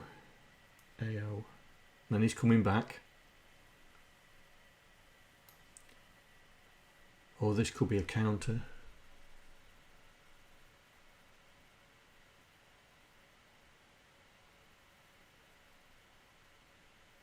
That'll be interesting to see what's going on there. That's right, let's go through it.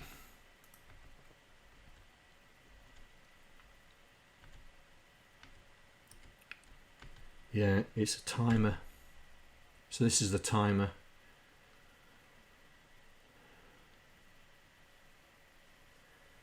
So what's happened is the first slot did that.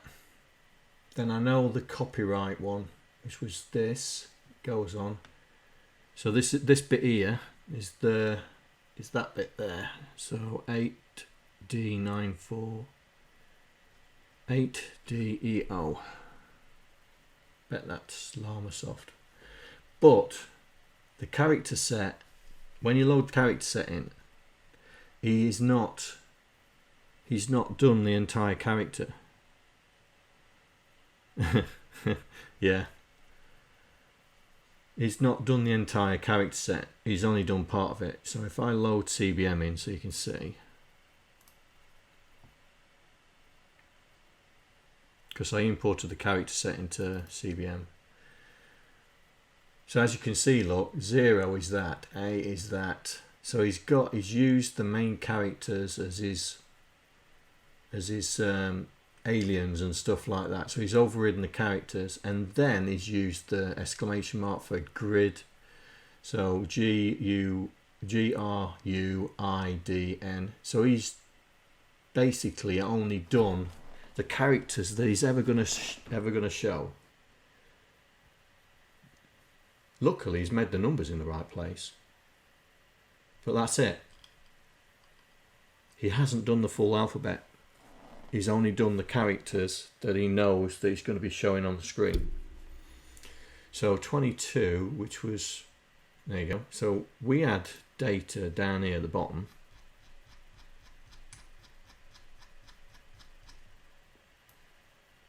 That I hadn't worked out yet.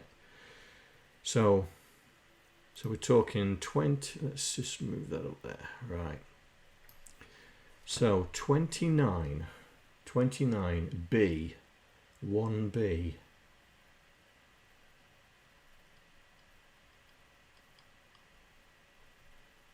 Where's 1B?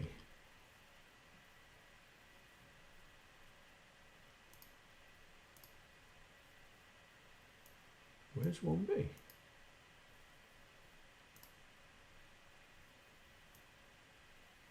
Oh, I'm looking in the wrong place. Yes, I'm looking in the wrong place, aren't I? 1B here. Y. So 29. B. Oh, BY by 20, which will be space. 20, where's 20? There it is. Yeah, space. By 2C. Oh, here we go. By Jeff Minter. So that is this line here. So that text is there. So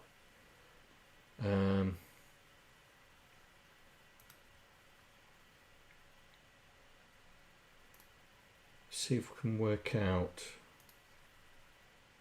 So BY space GEFF space MINTER space EA. Right, so that must be the end. So we're looking at 27 next, and I bet that's the next line down. 27. Yeah, EN 3A.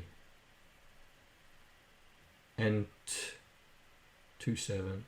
Yeah, so that is this line here, enter level. So he's got ENTER space LEVEL space 00 space. Yeah, so that is where he's put in. So that text there, right at the very end of the file here, this is to put by Jeff Minter, copyright, enter level. Right.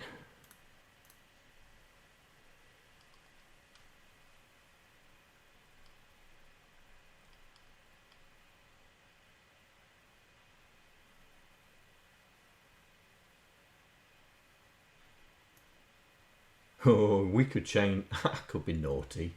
I could be naughty. Oh, he's got all the letters. I could do it. Oh, I've got to do it. Got to do it. Got to do it. Let's do it. Right. Oops.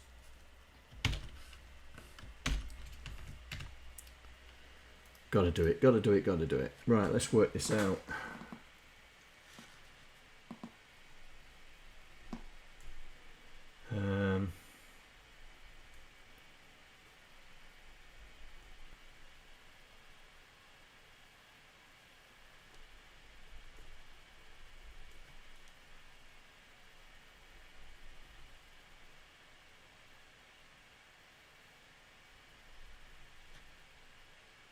Oh, this is going to be cool, this is.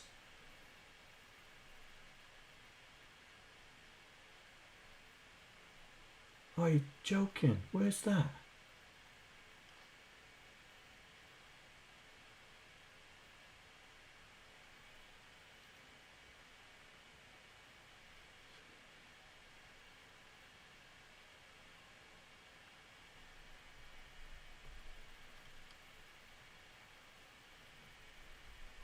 Right then, here we go. So BY 30 2B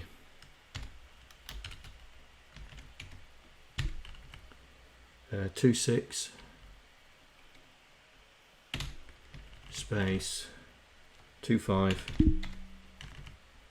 28 3E 27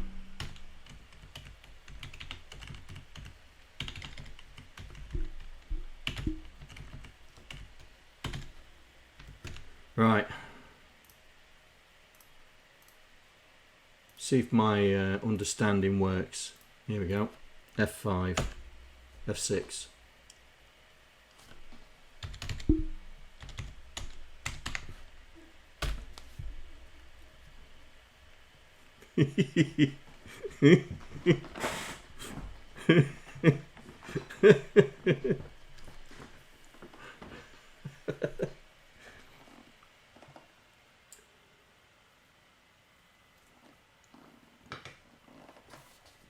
How about that?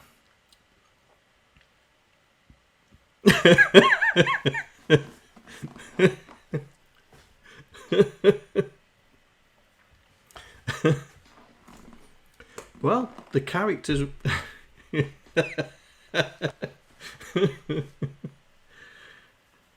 characters were there. I could do it. Oh dear. That just had to be done. It had to be done. The characters were there, even though all the characters are not there. There was the characters there to do this. Oh, brilliant.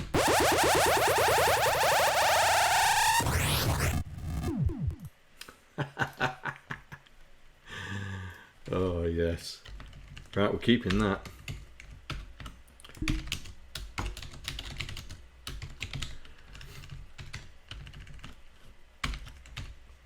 That is staying there.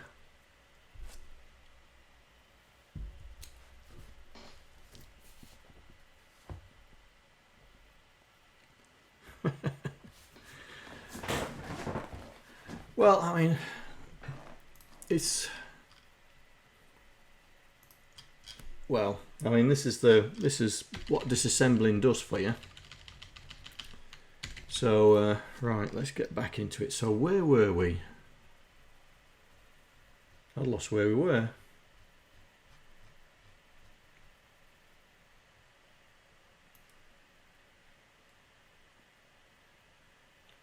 So we've done that.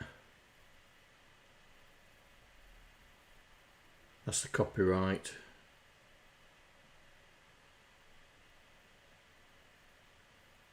It was right at the bottom, innit? Where he's doing the... where he's copying the Jeff Minter stuff. That's this, innit? 8DEO. That's here. Yeah. So it's here. So this is the copyright Jeff Minter bit.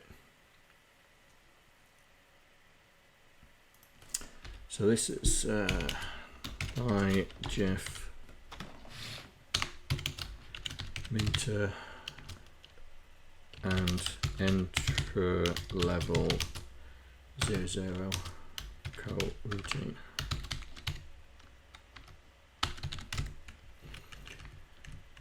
So, I mean, this has been called from many places, look. So this routine has actually been called from many places. So we could, so I have called, I think I've called the other ones, haven't I?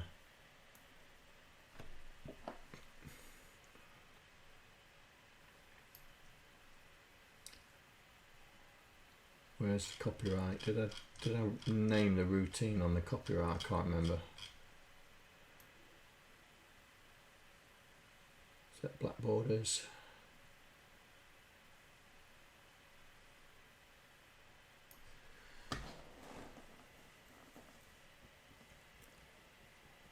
I'll tell you what.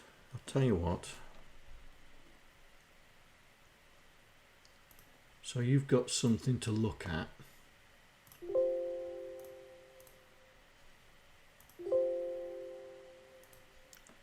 What's open? No.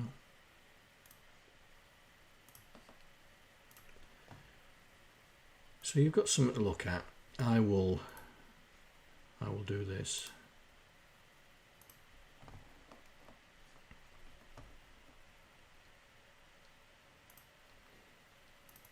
Then you can have a nose around. So just give me a sec.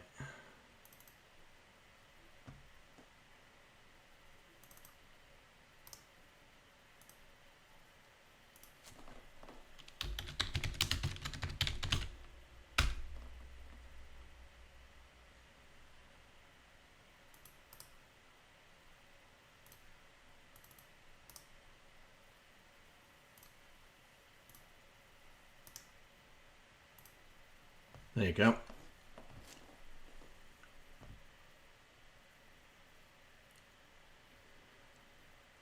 Right.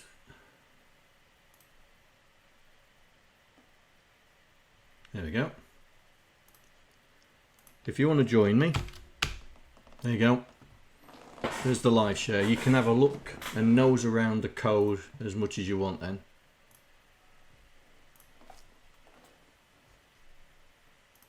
Saves you looking at my screen. You can look at it yourself and comment.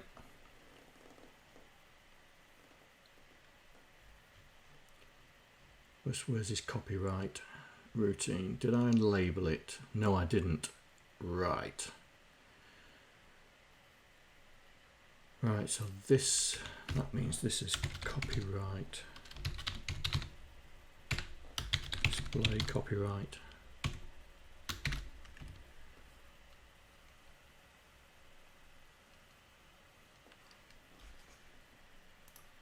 Yeah, just if you've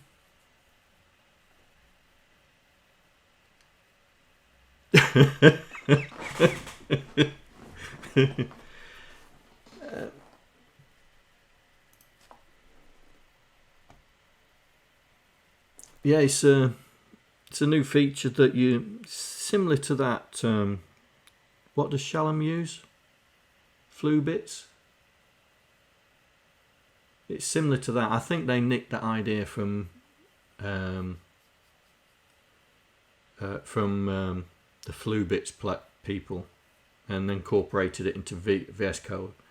So basically, flu bits. So basically, if you want to join, you have to install live share. Yeah, here. You have to install this. Okay, and the only caveat that they insist is that you have a GitHub account or Microsoft account or something to log in. So, but yeah, because now I've put that link there. If you've got this installed on VS Code, you can actually click on that link and it will ask me to let you in, and then you've got read-only access to have a nose around this code. So if you want to do that, be my guest.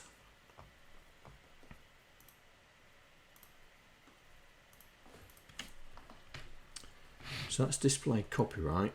So that means those two labels we need to find 8. So well, 158 E8 doesn't exist, so we can get rid of that. So this is coming from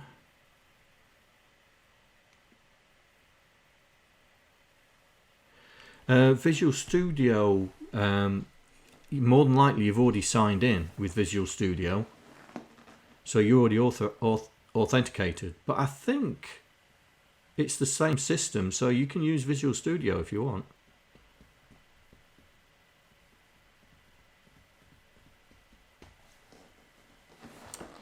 So 8D AD. Right, where's that? 8D AD.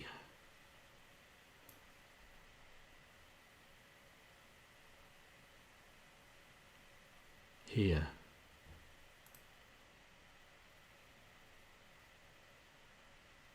So that is going to there.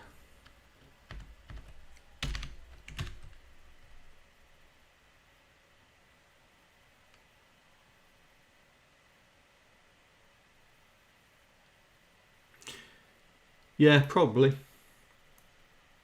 Right, so that's the copyright. It's the copyright done, so that should be okay. So we'll do the by Jeff Minter one, which is down here somewhere.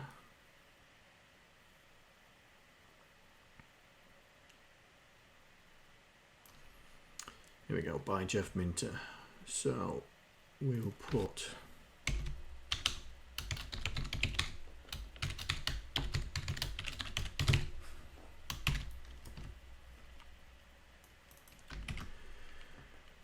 right. Well, that's illegal, that's illegal, that's illegal, that's illegal. So we can get rid of those. So 801E. Let's get another window open.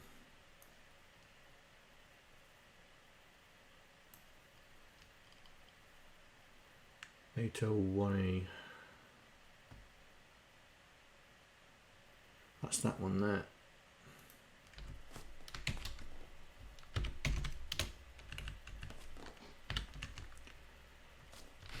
.8060.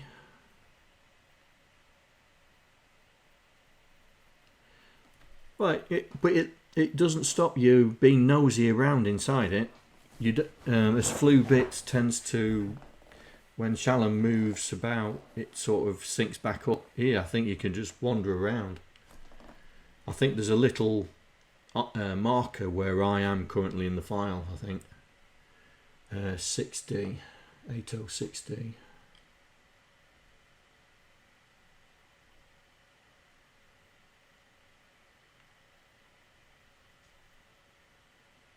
That's there.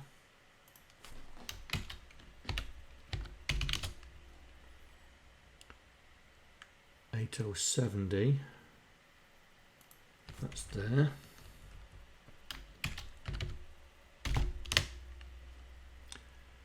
And 8D 5B.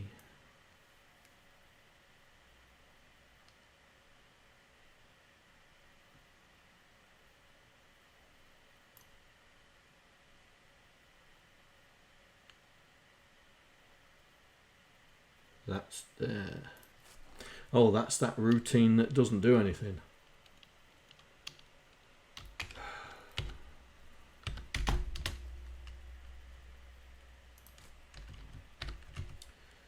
Right, so we can rem these out and we should be fine. We should still work.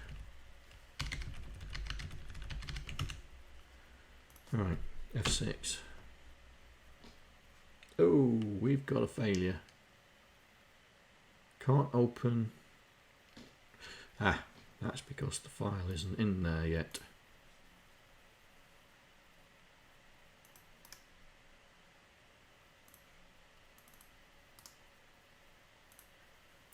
It is now.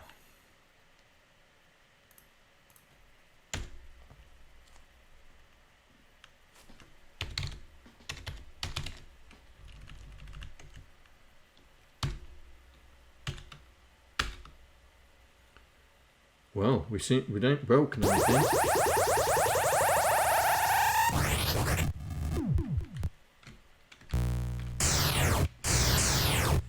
Right.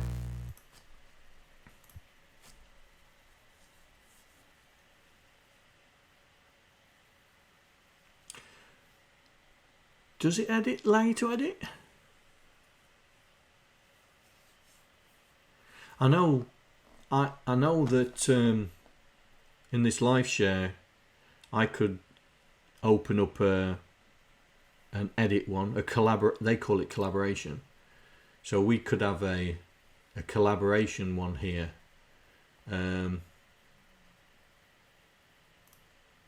where you guys could actually edit the code. And if you remember I think it was the first stream or the second stream where I'd forgotten to put it in read only, and Stacy was moving the file up and down, getting on my nerves because I'd forgot to put it in read only mode. Anyway, so that is the level. So that's the leveling. So this is the looper. So this is the character looper.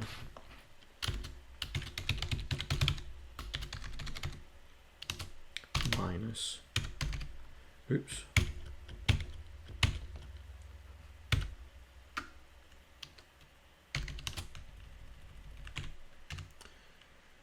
Right. So we'll get rid of that and put that in its place. So that's the character looper.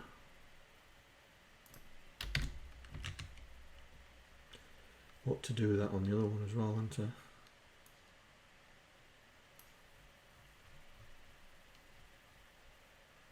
Here we go.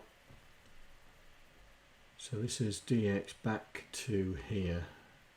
Yeah, so we'll call that character looper as well.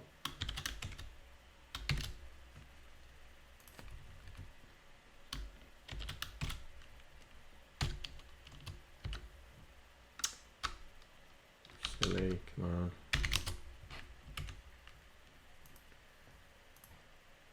So we can get rid of that.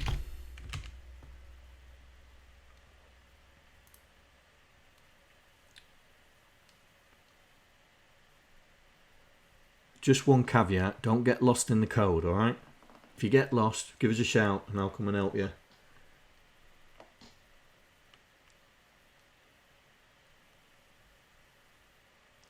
Where's the other one?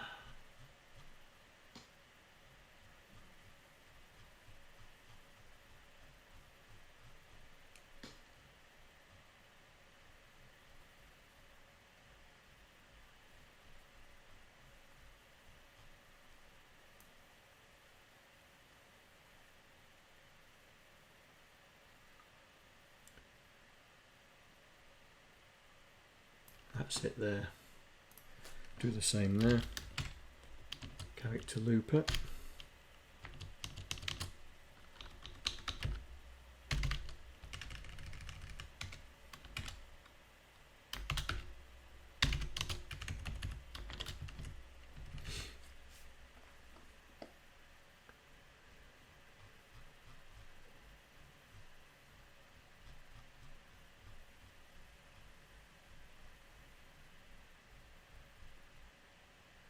Any more? For any more? Anybody saying another one?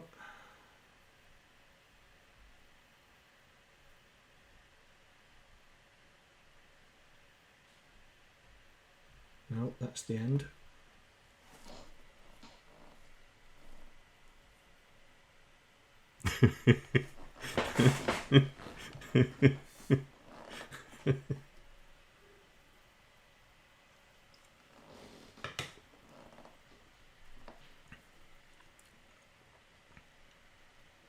So how many people we got in here?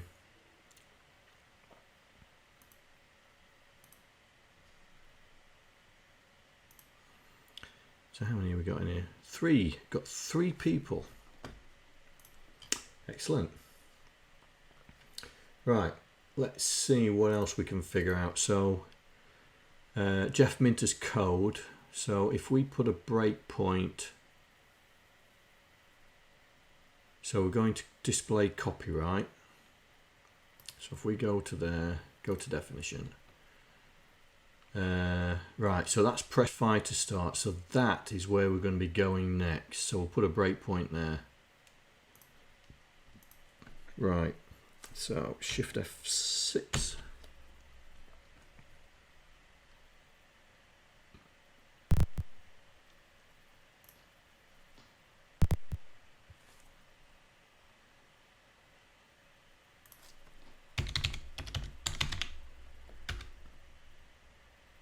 Okay.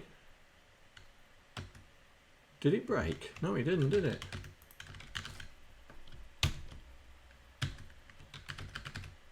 Oh, I need to swap over the joystick, don't I? Settings, simulation, joystick port 1.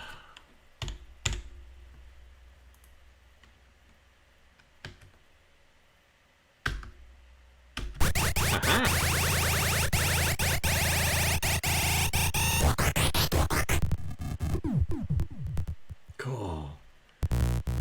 Hang on. Gonna have to change the settings, I think. Right, where's my routine?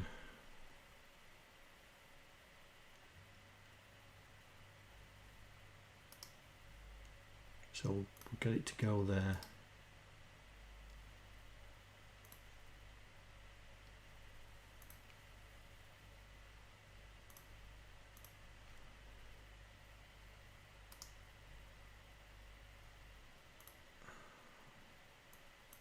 Get it to run that one.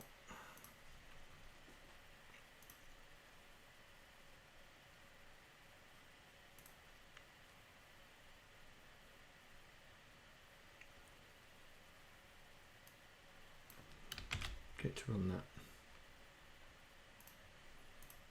Right, see if that works better. Oh, unable to, because there was what?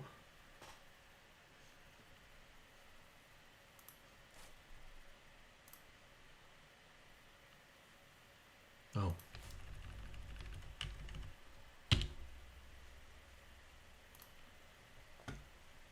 Cheers, mate.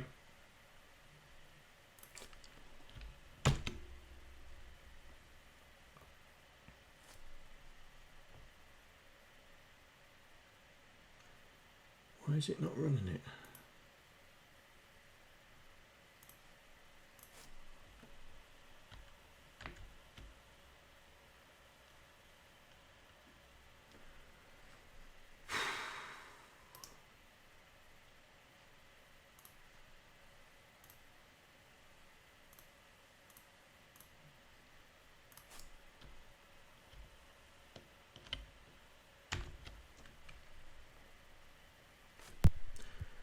Oh, would you credit it?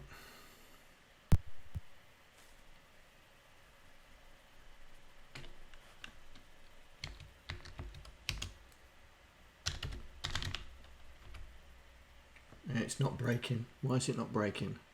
I'll put a breakpoint in it. Oh, it's gone. Okay, right, let's try again. Did I? Okay.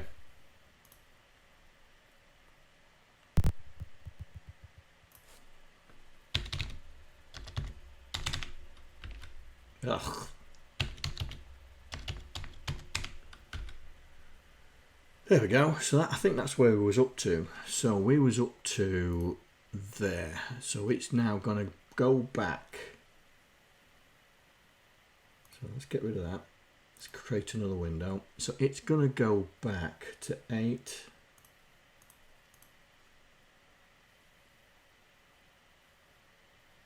Oh, no, it's going forward. 8DCO, isn't it? It's going forward.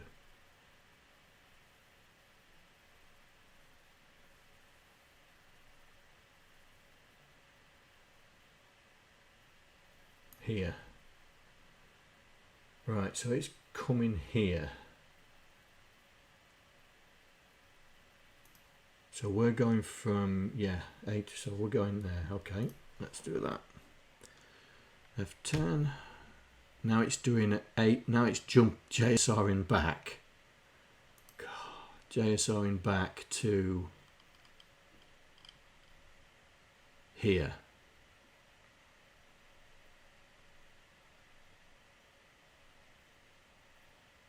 Okay, let's see what that does.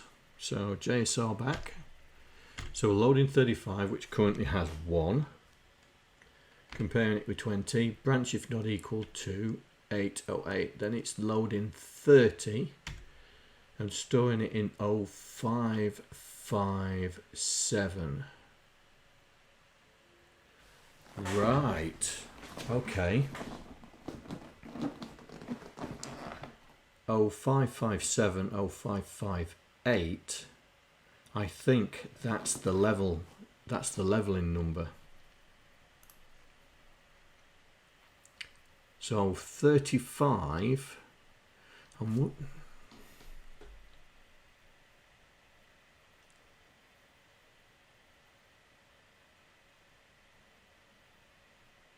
So I'm wondering if 35 is the level. Let's make a note of that. Level number.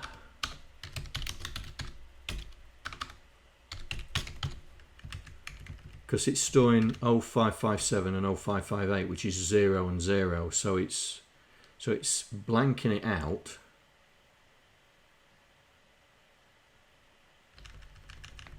That would be right.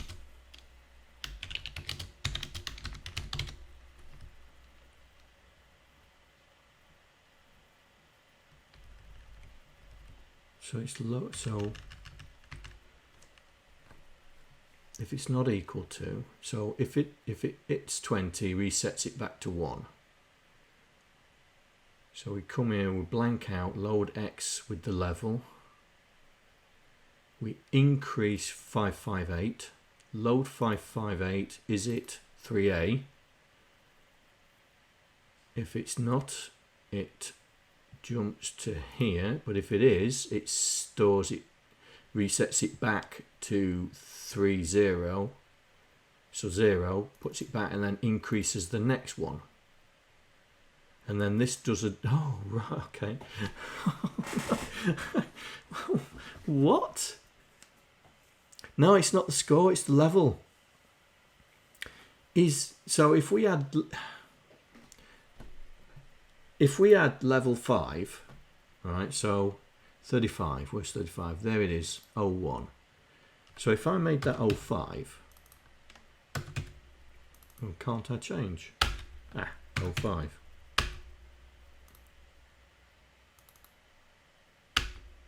Five. Can't I change that number?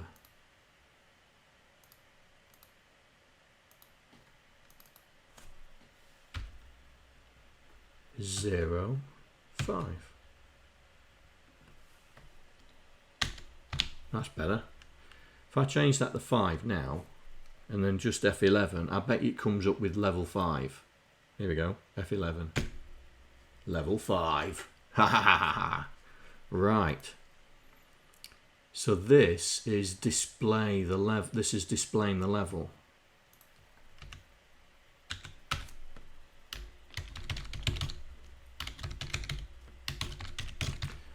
So this is displaying the level number. So it's 35 could be the level. How many instances of 35 have we got? We'll put it in here.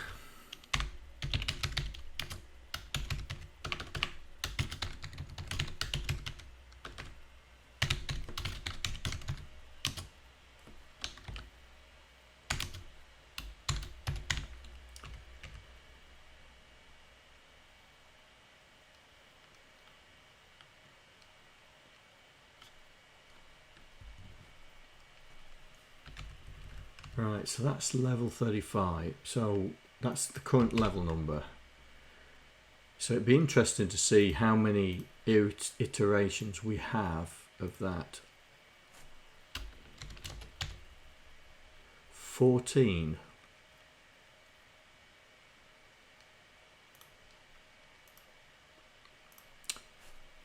Let's be brave. Let's be brave. Right. Replace that one. Replace that one. And that one. That one. That one. That one. That one. That one. That one. That one.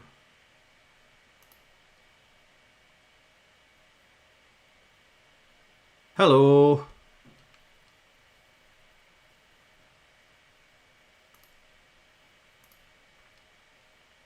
Right. How you doing?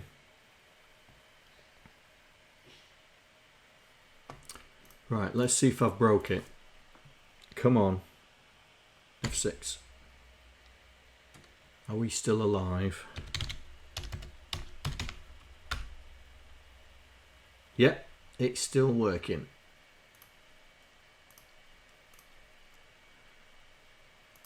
So, is my breakpoint still in?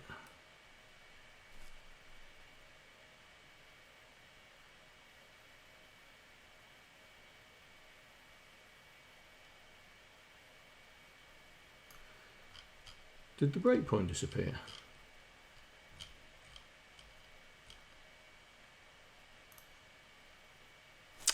Let's load this back in. Breakpoint should be still there.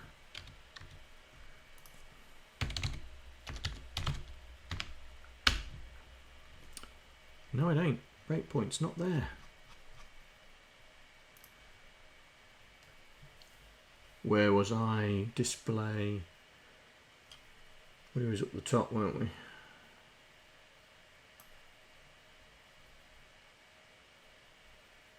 Here we go. So this is where we were. So I'll put a breakpoint there. Don't disappear on me this time. F6.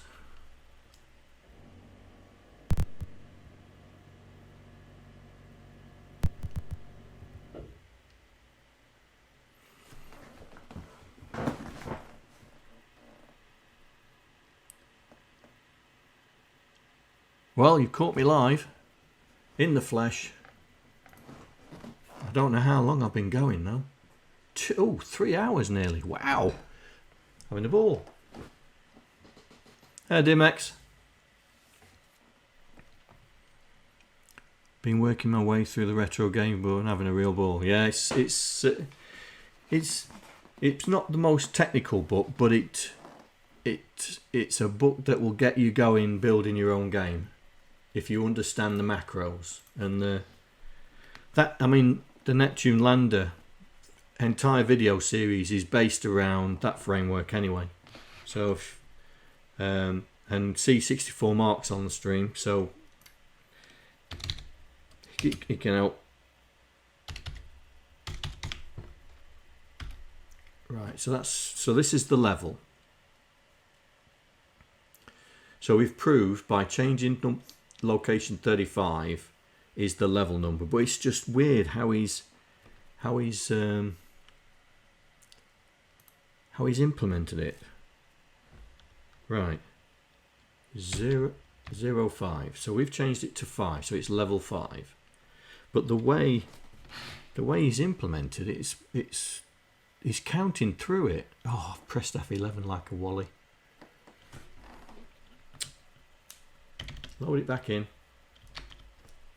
Come on.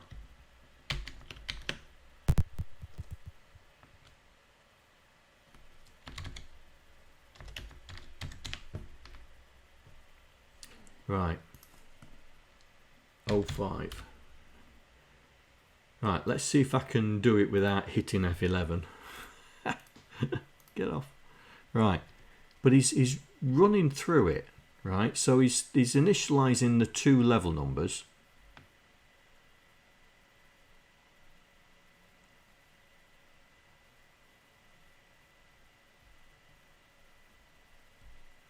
Yeah, C64 Mark's is outgrown my videos, which is a shame, really. He hasn't got my awesome scroller on the title screen. Nah.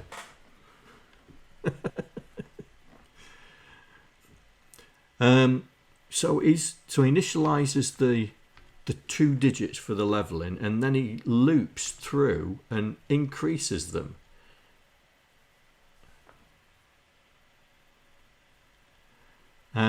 Which is weird. I don't understand why he's done it. Why didn't he just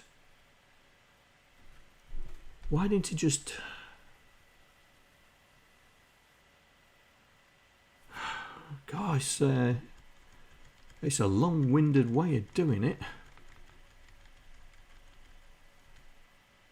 Right, so we've loaded 30 in, and now we're going to jump to 8380.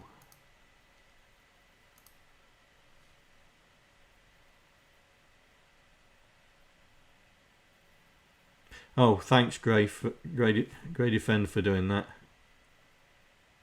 I didn't even see the comment in the Discord, sorry.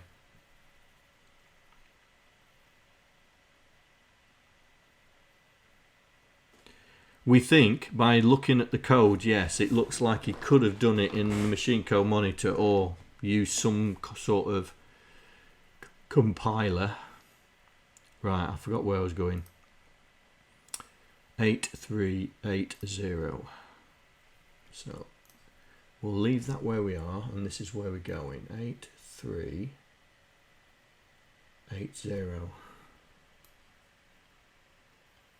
So remember, this file, these links, I'll say it again.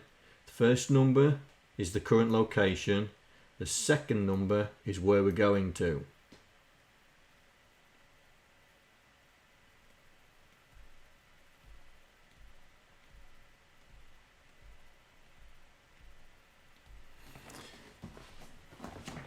Yeah, I think C64 Mark, I tried to reach out to him before he released Attack of the Mutant Camels, I think, but didn't get a response.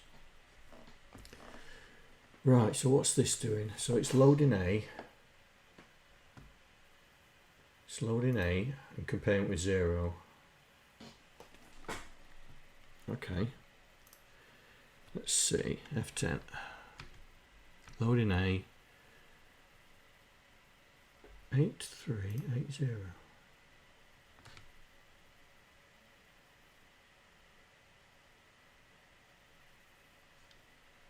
That's 8380.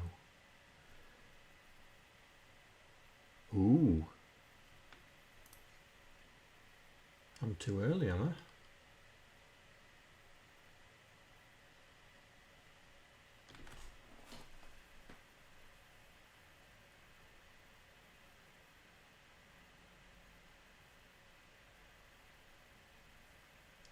That's jumped here. Oh, because I'm using my code, aren't I? I'm debugging my code. Numbers won't be the same. That's because I've remmed out 2 statements, didn't I? Let's put them back in.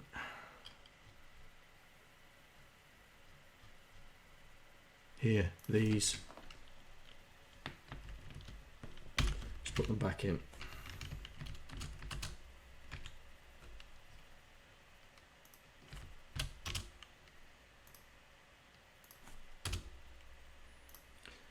Right, shut that down, redo it.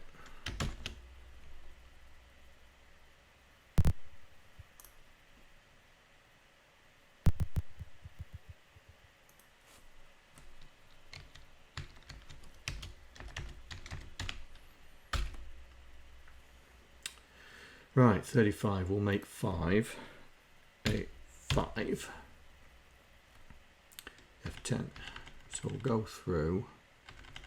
So 1, 2, 3, 4, 5. 8386, that's better. 8386, here we go. So we're starting here.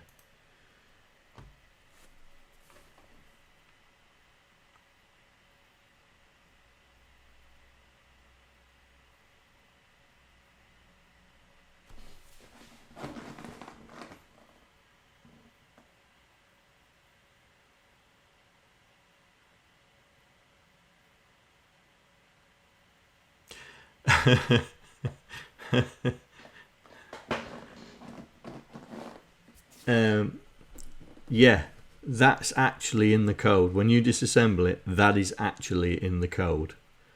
I'll tell you what, if you're sharing, I will put the original code in so you can see what the original disassembly looks like.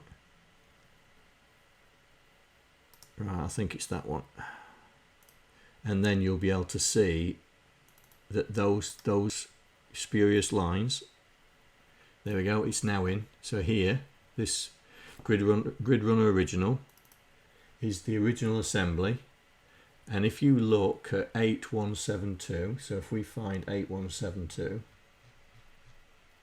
so this is the location, 8172, look.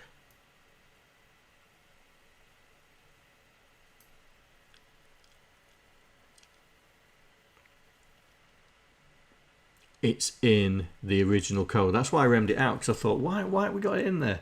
But it's thrown, because we're trying to understand how the game works, it threw the routines off by several bytes. So that's why I've put them back in to make the locations map up with what we've got. But it's in the original code.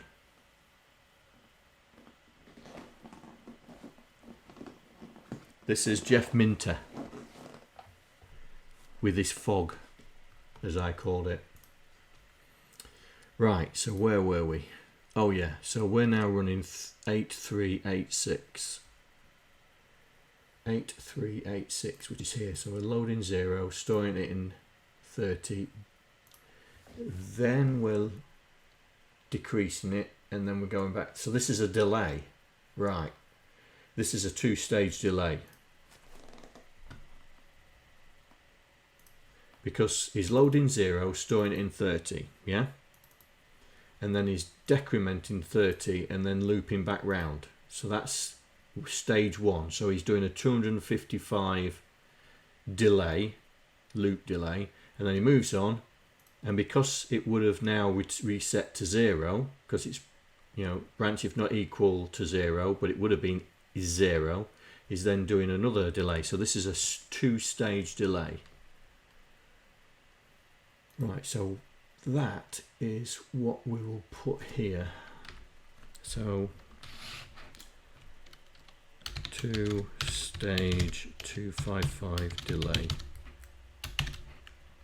In fact, 256 delay.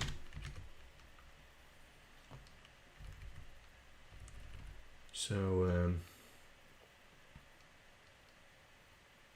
so it looks like he must have different delays. So this is a okay, so this must be a 2-stage delay, but I bet the accumulator's got the value to delay by.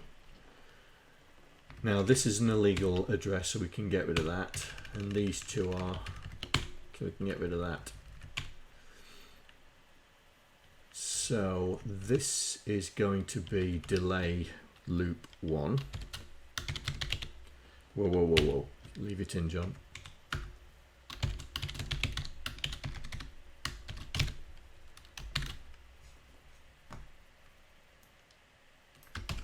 So we are going to put that in there.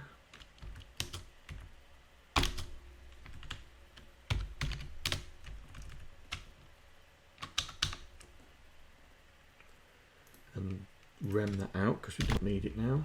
And this one is going to be delay loop part 2.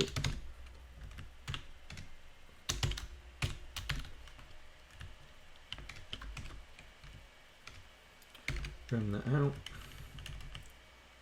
put it there.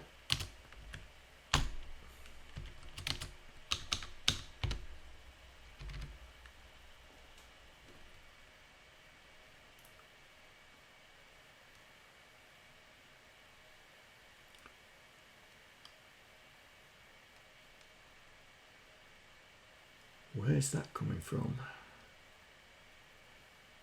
8384. 8384. That's over here. So this is going to be loop end.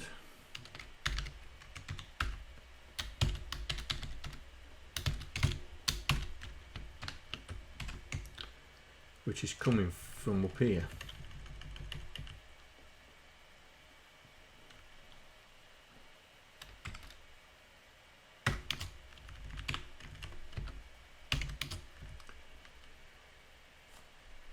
Now we don't know what this is all about, so we'll have to see, but it's saying if it's whatever's in A, if it's 0, it just forgets to do the delay. So I'll leave that in because I'm not sure where, and I'll leave them in because we need to go to these 2 points. So let's do that. So 80 CB.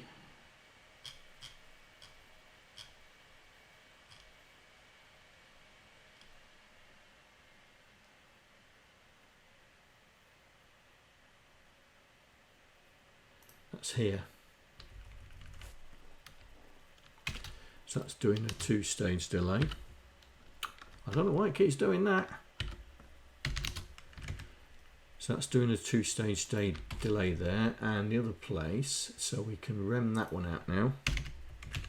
And the other one is 8BD9.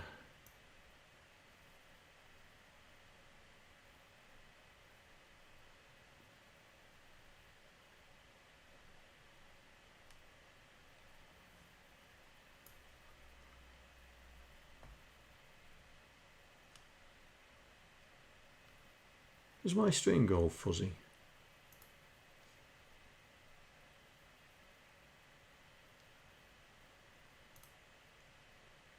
Are you all still there?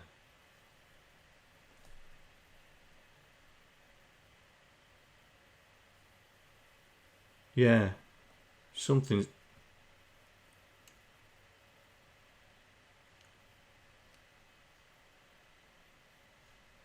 Okay.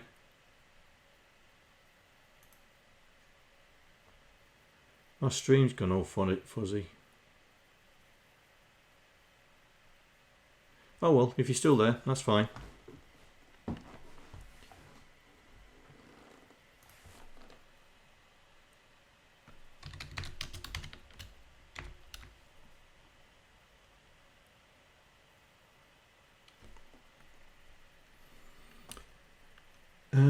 Eight BD9.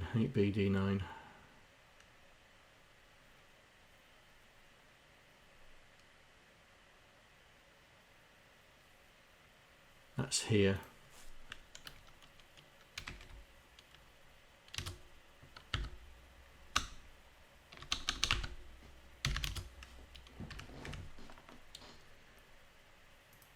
So we can rem that one out.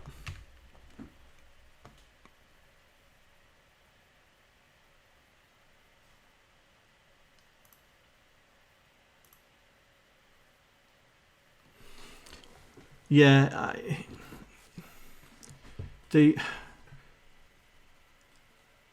I think what it's trying to get across is right. Like this one is a jump, so it's saying label jump. This is where I am. This is where I am going to. This is where I am now.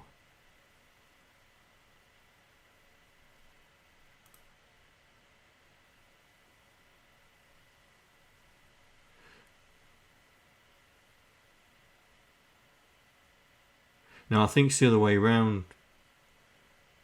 I think this number is where I am now. Yeah.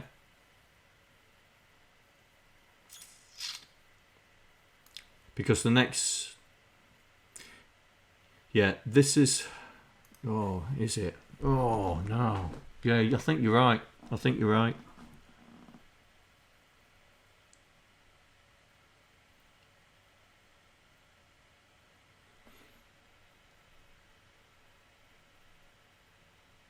Because all these first numbers on these labels are the same, yeah. So that's the current location we're at, and that's where it's going. So these 2 first ones are illegal because we know we haven't got anything there. So that's how the numbers are generated. So this is branch. I don't know what the S means, but it's just branch, jump, and then you have the JSRs as well. Right, so we figured this out. We figured out that when we jump into the 8386, this is a double delay. So we'll F11 past it, and then we'll come out. So we return back to here. So we're DXing. Right, and where are we going now?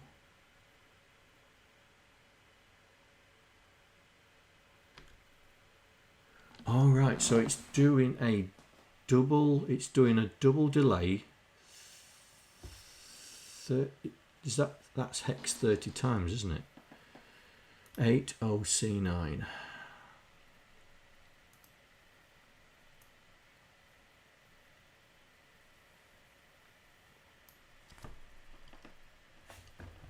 So it's here. So it's loading X with 30, hex 30, and then it's doing a double delay and then DNXing and then going straight back. So this is a really long double delay. Yeah. Yeah. Okay. So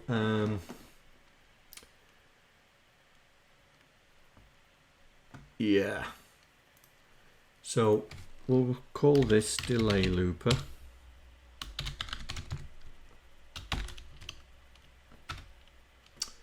Why on earth does it keep putting that in? And we'll substitute that for this minus. Oh, for God's sake.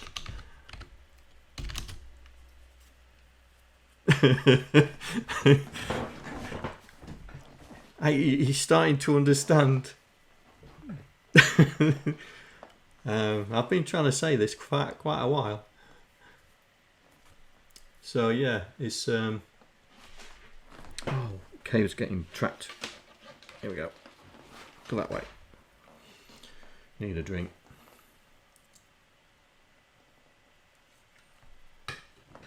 Also, I don't know if you can see in the back.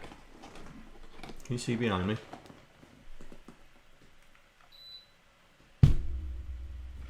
I don't even have to get out the chair.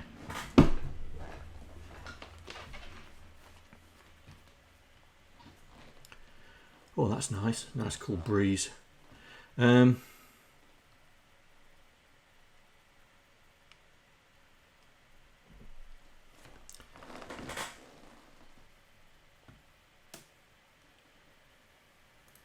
Right, so that is another delay looper. So we're in the middle of a delay. So here, so we're going to put a breakpoint here so we can go F11. Right, we'll take that breakpoint away. Should take us back. There we go. So now we've done the 11. We've got level 5 on the screen because we manually changed it. And it's, so what are we going to be doing now? So F10. So we've gone back to 8DC3. 8DC3.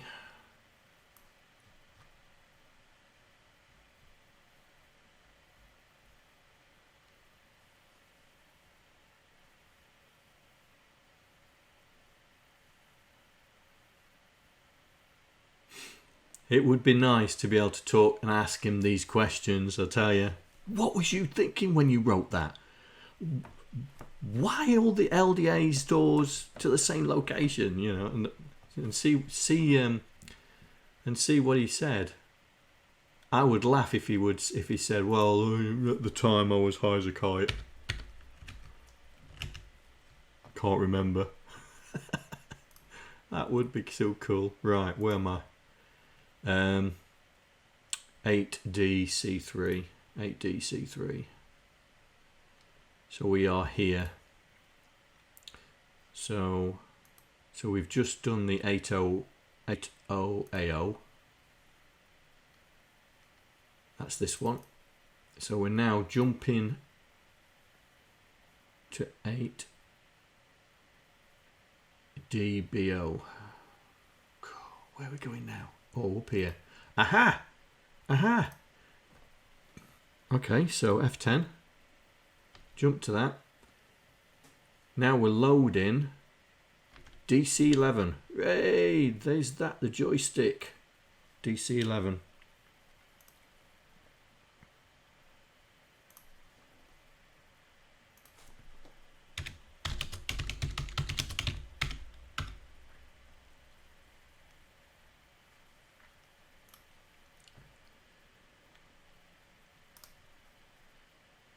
Oh, why Chrome? Why do you don't have find off the thingy menu?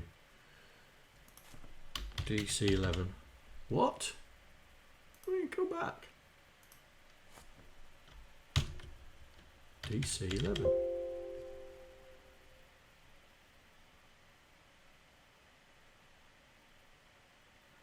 Right, so why is he looking at DC11?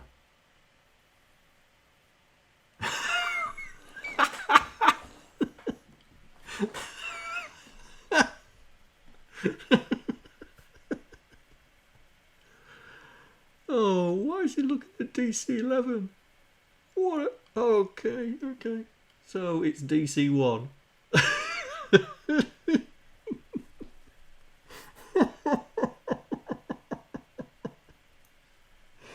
Oh. He's definitely looking at DC. Yeah, DC11. DC11 doesn't really exist.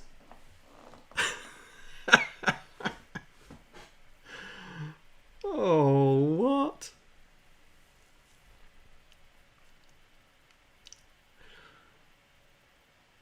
Oh, that is class. Oh, I'm not going to look. I'm not going to look at the official byte. I'm going to look at a mirrored one.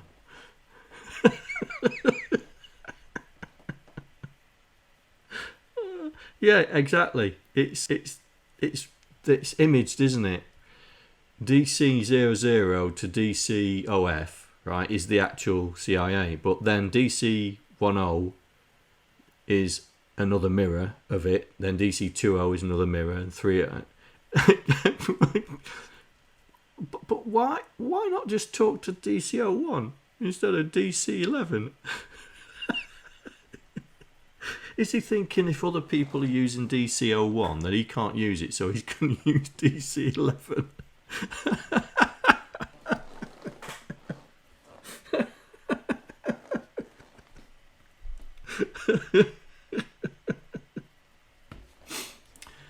Oh dear, right, DC01. So it's got to be DC01. It can't be DC0.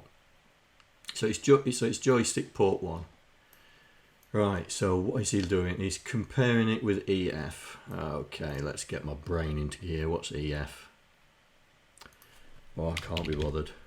I'm not a master like Shallan who can work it out in his head, even with a skinful. Right, EF. So it's bit 5.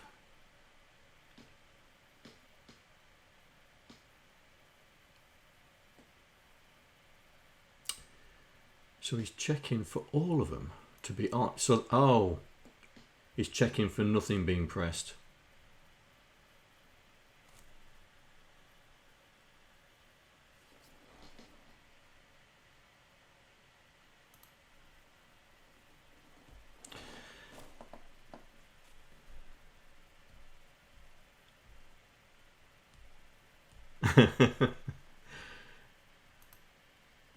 Yeah.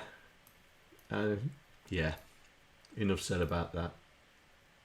Right, so what he's doing then is he's checking for nothing being pressed because everything's on.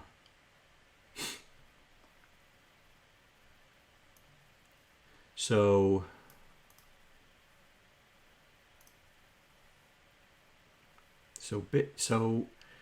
every bit is the row on the keyboard, right? But he's checking. That's probably the default state. If we checked DC11, I wonder if that's the default state of it where nothing's pressed. Let's have a look.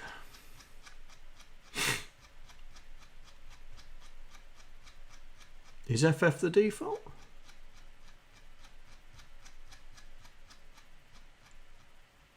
Because I've got nothing pressed. Right.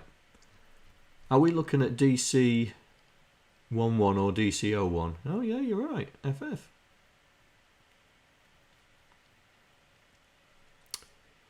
So then he must be checking.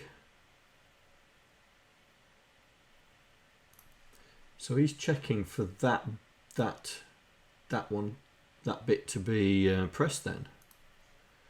So he's comparing. If it's not equal, where's he going? He's coming here, and then he checks FE.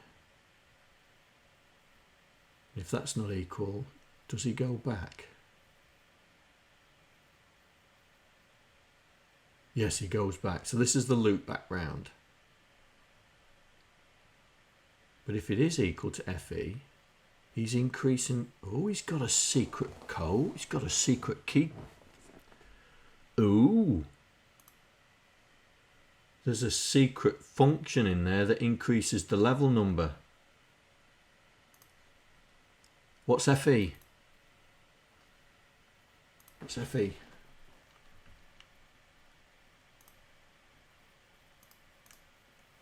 So that's bit 0.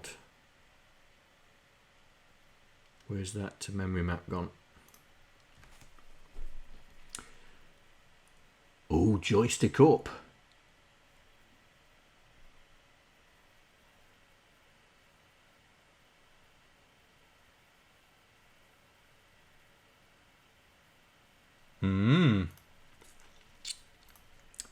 Let's fire Vice up. Right, this is Vice. So I'm going to load the snapshot in. There we go. So up. Oh, look at that. A secret level. So does down go down? No, down doesn't go down. So he's only got the one that's going up. Look at that. Okay, what's level 29?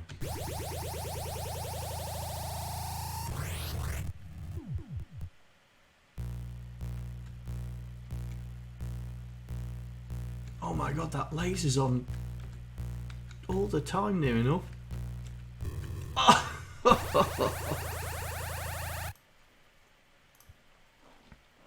Insta death. Yeah. Right, we better make note of that. Right, so this is joystick up.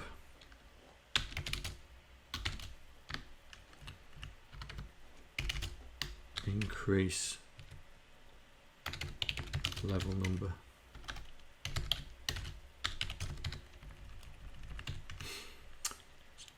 So that's sending back round. So this what is awaiting fire, isn't it? Awaiting fire button. Okay. So we'll put that up there. So this one. So what's EF then? That must be the fire button. It's got to be. So EF, so that's bit 5. What's bit 5? Well, no, it's bit 4, isn't it? 0, 1, 2, 3, yeah, bit 4. That's the fire button.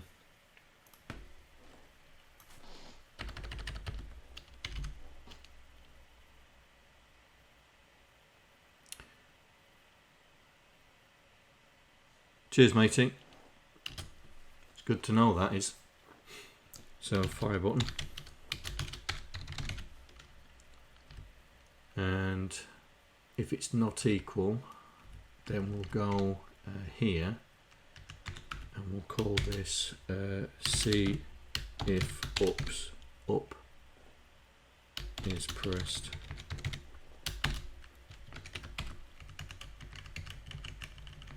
Now test for up. It's a better label.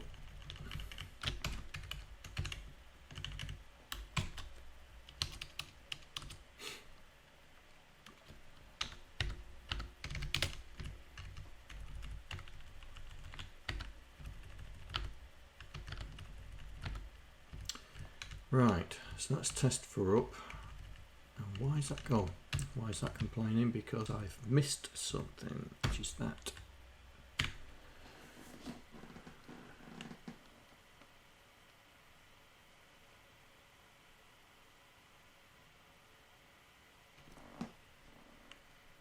Have you?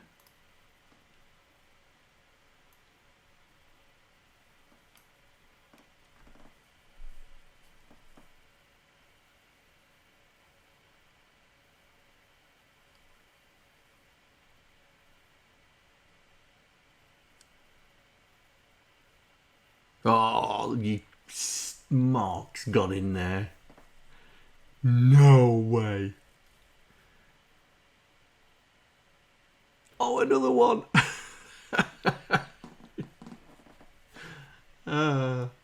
Yeah, I was looking at Beachhead.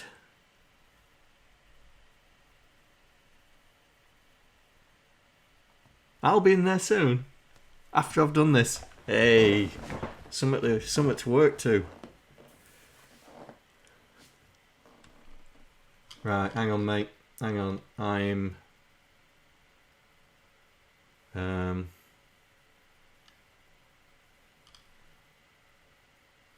Ooh. How can I... Is it star? Or do I have to fork it to put it in mine for other people? Just star it. Okay. That's something to...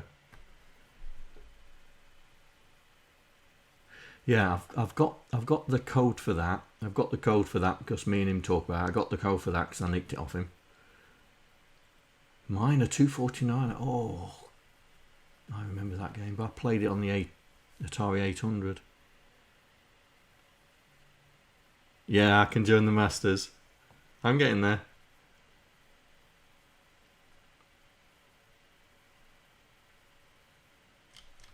Cool. Yeah.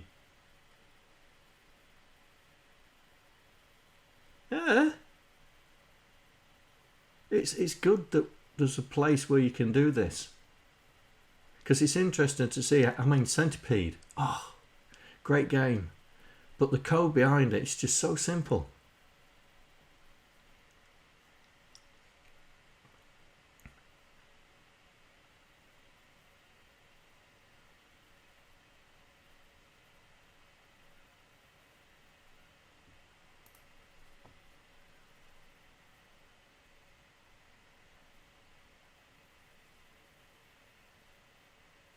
Really? Oh dear. Okay.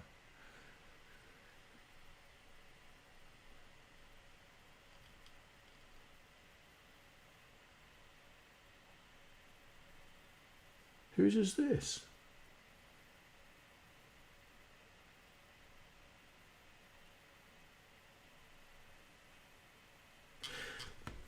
Oh, squirrel. Squirrel. Let me put it to one side. I'll look at it later. Squirrel. Right, so back to what we're doing. Right, test 4 up. So I can rim that out. Where's this going? Down here.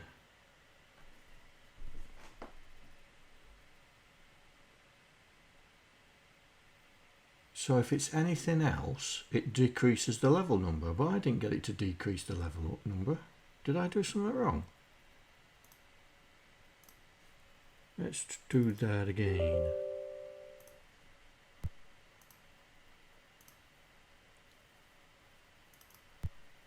Alright then, so up. Right.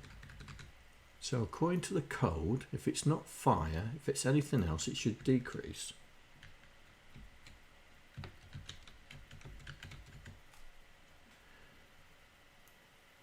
That don't work. Right, okay. Check for up. Right. If it's not up, it goes. So it's not up, it goes there, which is decreased current level number.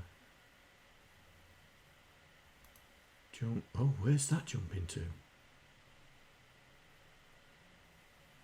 God, it's jumping way out of the way.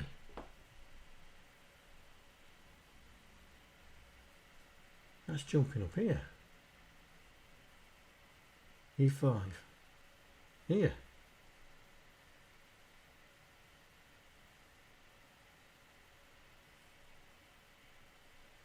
Am I reading this wrong?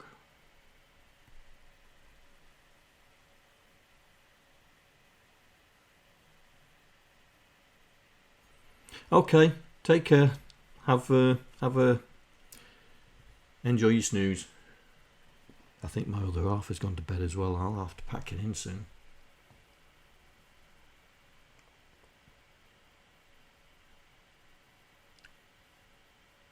Am I reading this right? Right, compare it for test up. If it's not test up, then it's there. Oh, no, hang on. That's not jumping there, is it? That's jumping there. So it decreases the current level.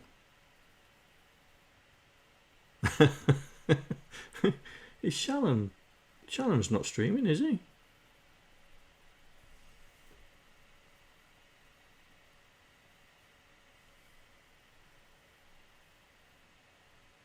Is he?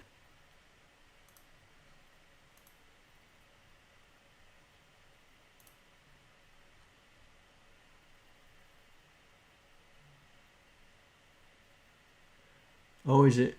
Is he just decided to stream?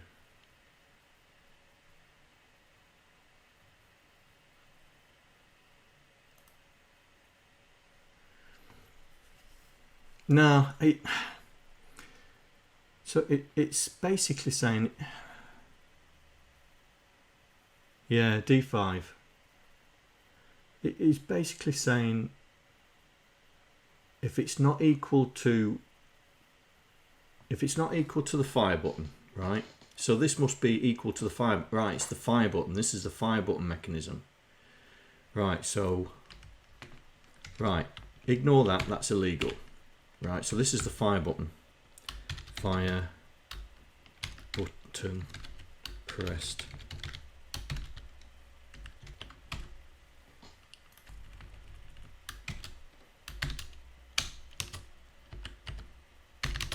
So that's the fire button pressed.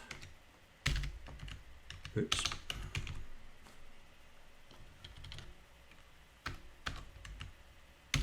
Get there eventually. Right. That makes sense now. So that's the fire button press. So he decreases the current level. So he decreases the level number. So if it... All right. So if it's level 1, it would be 0 because it starts at 1. Small font. Hang on. Oh, he should have told me, guys, if it was too small. There you go. Is that better?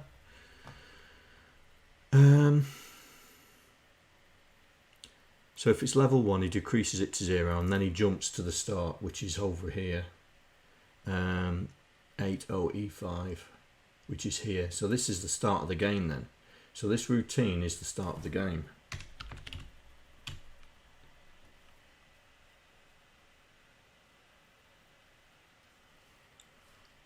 Right, so this has got to be the start, initializing game.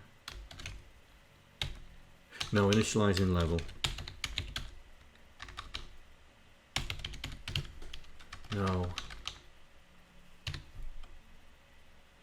You press fire to start, don't you? Press fire to begin. There we go, we can use that. Begin game.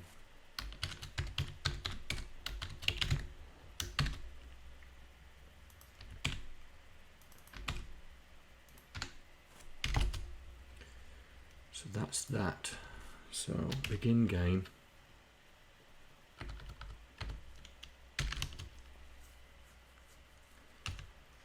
So that then comes up here. Okay, let's see. Let's get rid of that.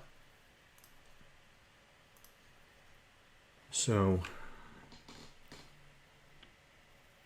right, so we need to, it's there, isn't it? Here, that's the begin game. Right. So F11. There we go. So it's now waiting for me to press the fire button. So let's see, is the joystick on? Yes. Right, fire button, which I think is that. Or that? No, it's not that. That? No. Would help me if I was highlighting that bit. There we go, fire button's pressed.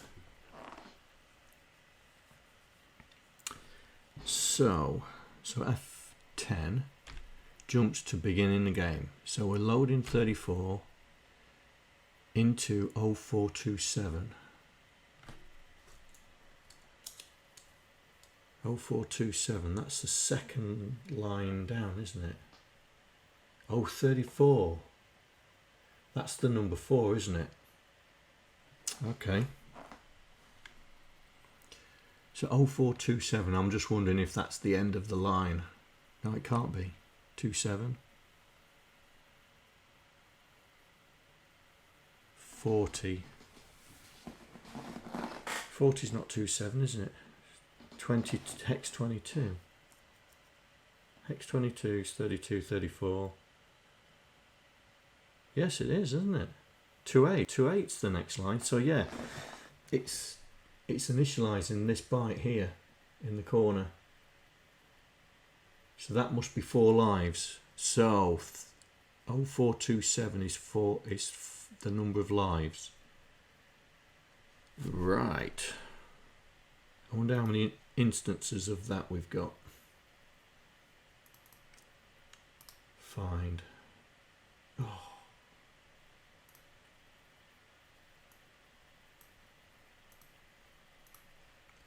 How many? We've got 7.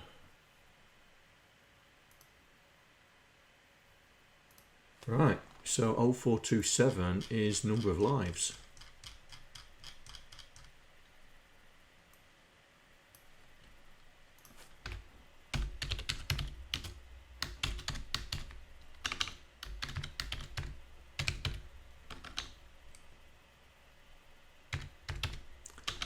Oh, come on, John.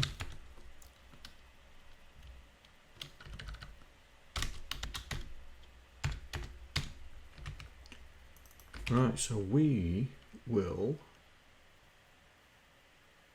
change that. So replace that. So do that one, do that one, do that one, do that one, do that one, do that one, and that one. Okay, so that's number of lives. So he's storing 4 in 0427, and then he's this is resetting the score, so that must be this here. Right.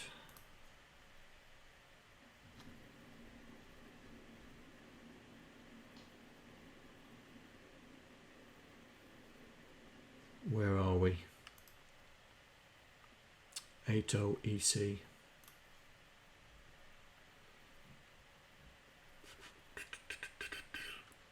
EC. So this 04E is the score.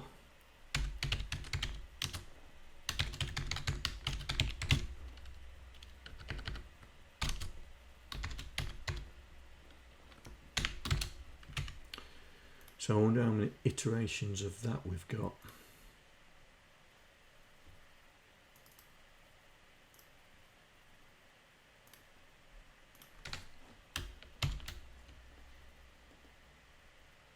There's only 2. Okay. So that's it. Okay.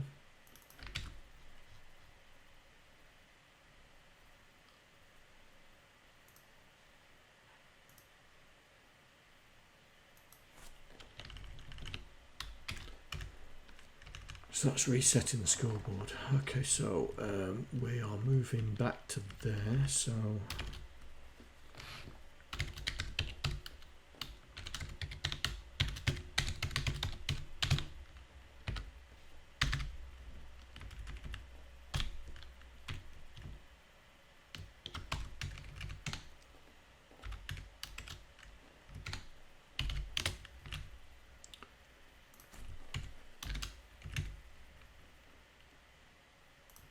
right.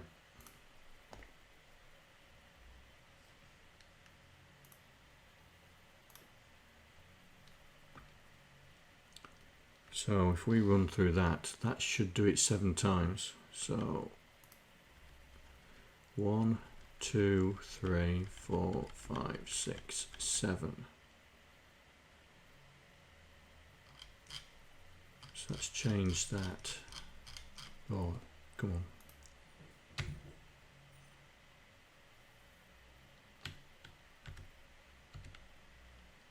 There we go. So let's change the scoreboard. So what we're doing now, F10. So we're jumping to 8C2D. 8C2D, where's that?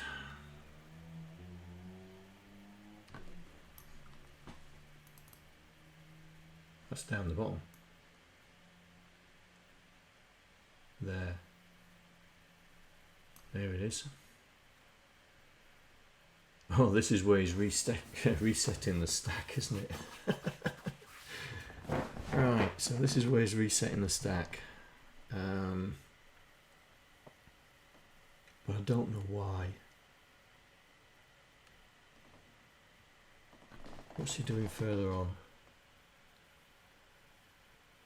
8C50. Oh, this is here, isn't it? I wonder if this says battle stations.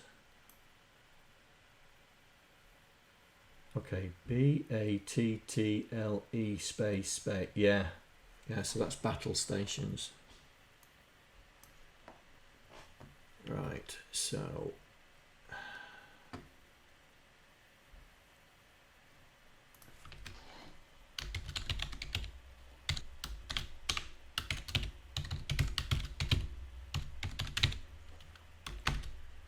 display battle stations. So this is next character loop.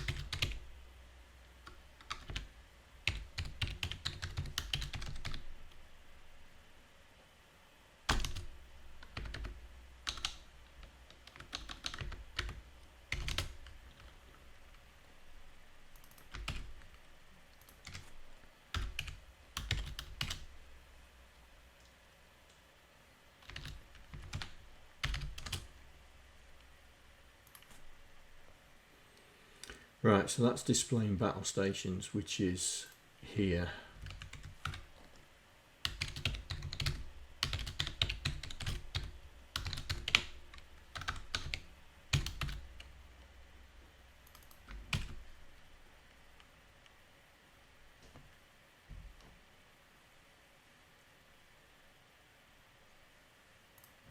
And make that 0.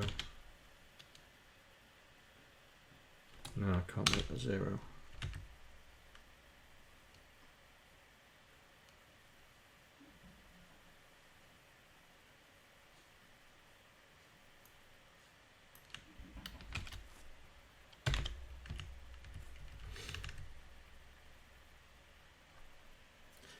Eight C. Well, that's further on, isn't it? That's down here. Is there an EA in there?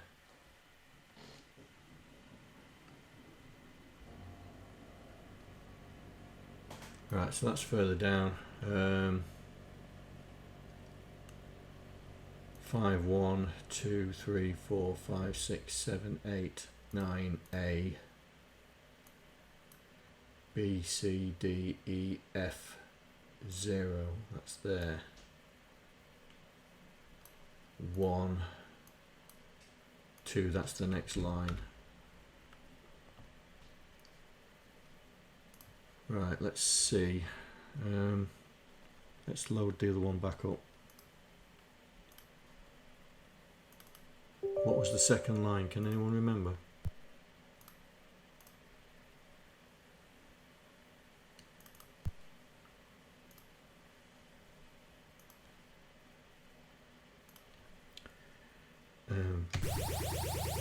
Entering grid area.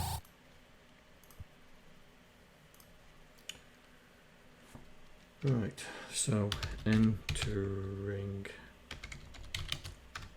grid area text.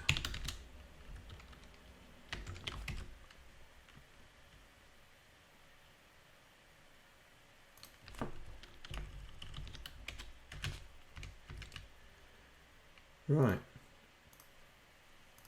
let's see if we've broken it. See if it still runs.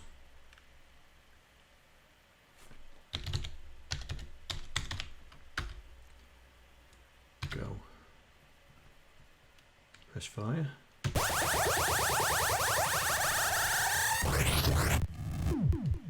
Yeah, we're still on a winner.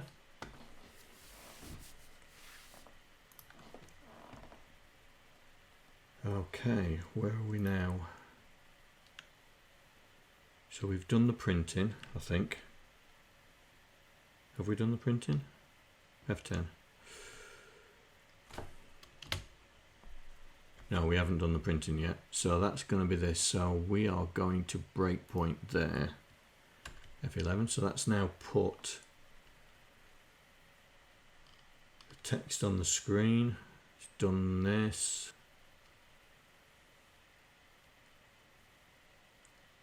Okay, right, we're jumping now to 8C75.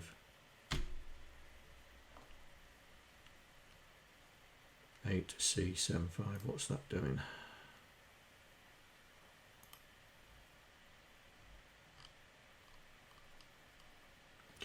Right, increasing the number of lives, loading the number of lives. If it's 3A, decreasing the number of lives.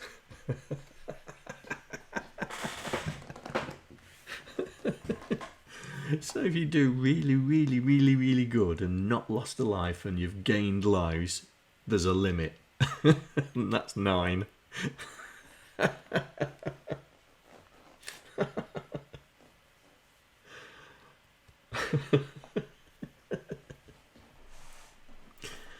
Oh, how wonderful.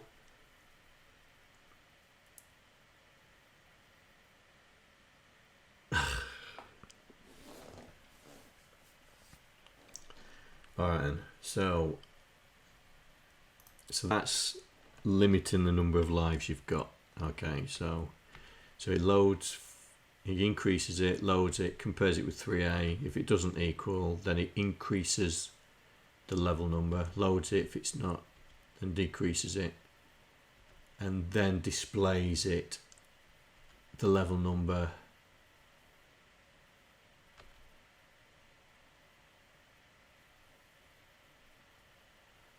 $8C2, 8CB4, 8CB4.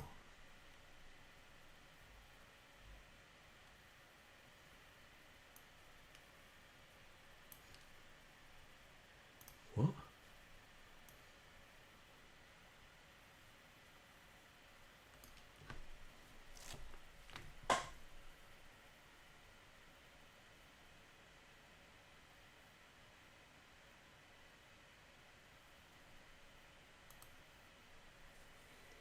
$8CB4 stores it in 2A, 8CD4 stores it in 2B, 8CF4 stores it in 3.4.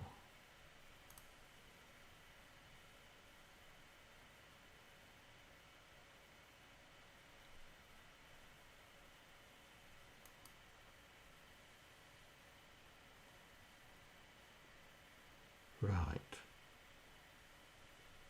Okay.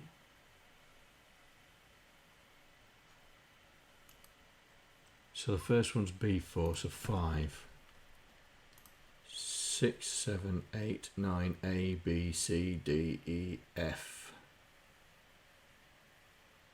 0, 1, 2, 3, 4. So that's there.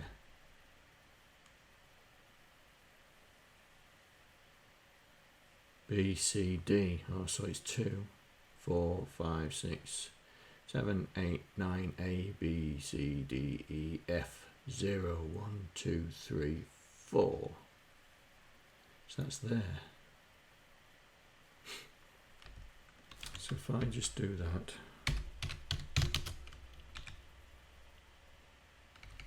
so that should be 32 bytes. 1, 2, 3, 4, 5, 6, 7, 8, 9, 10, 11, 12, 13, 14, 15, 16, 17, 18. Right, we'll get it to be 16 dot byte.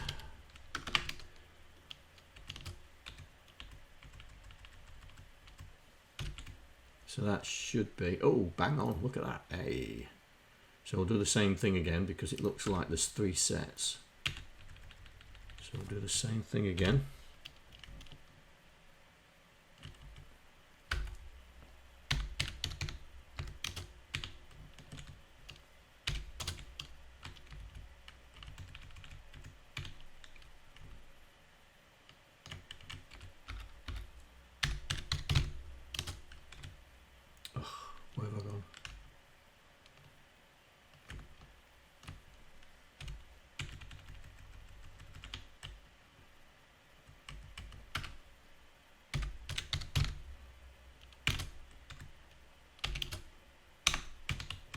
So we should have 3 blocks. Yes, we do. Right. Okay. So we need to understand what these numbers mean. Right, better write that down. Right, so it's $2A, $2A, $2B, and $34. Question mark, question mark. So they is something that we need to have a look at and see what we're doing.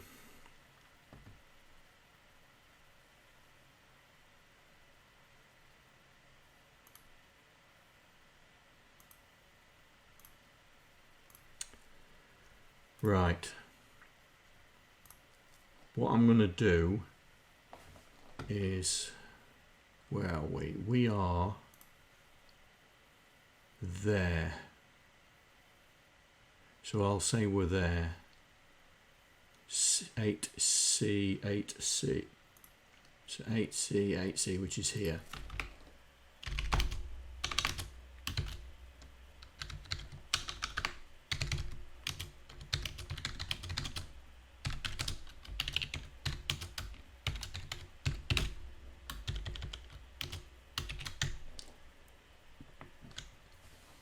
Right, well, and the reason why I'm doing that, my other half's gone to bed now, and you know, 11:30.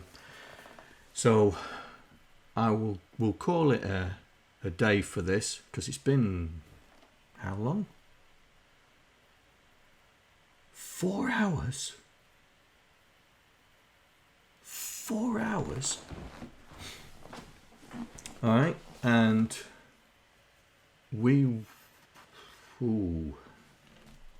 question. Will I be able to do it next week? Hang on.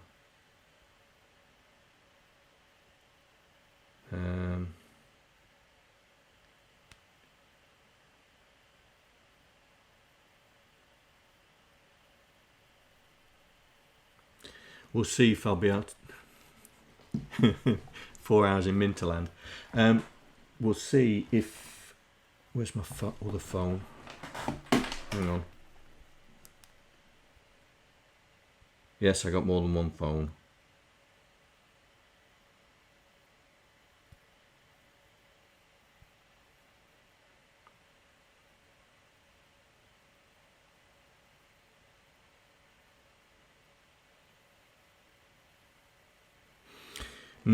Might not be able to do next week. We'll see, because I'm back on holiday again.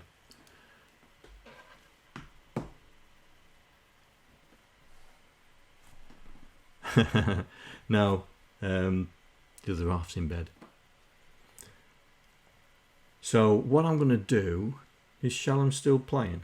He's still streaming. I want to raid him. Should we do a raid? And I will take this up in the next stream, yeah. And if I am away on holiday on the next stream, which I think I might be, then I'll do it when we come back. But I'll bring you up to date, because I'll work on it while I'm away if I'm on holiday. I think I'm on holiday from next Friday. I think, but I might stream before then, because I've got to get my numbers up, haven't I, Andy? So what I'm going to do is see if we can raid Shallan.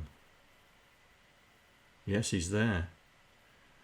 Right then, guys, I'm going to raid Shallan, and thanks for watching, and I'll talk to you soon, okay? Take care, guys. I'd like to thank all the patrons that are contributing to my channel. Without you guys, I wouldn't be able to do what I'm doing right now. Thank you very much.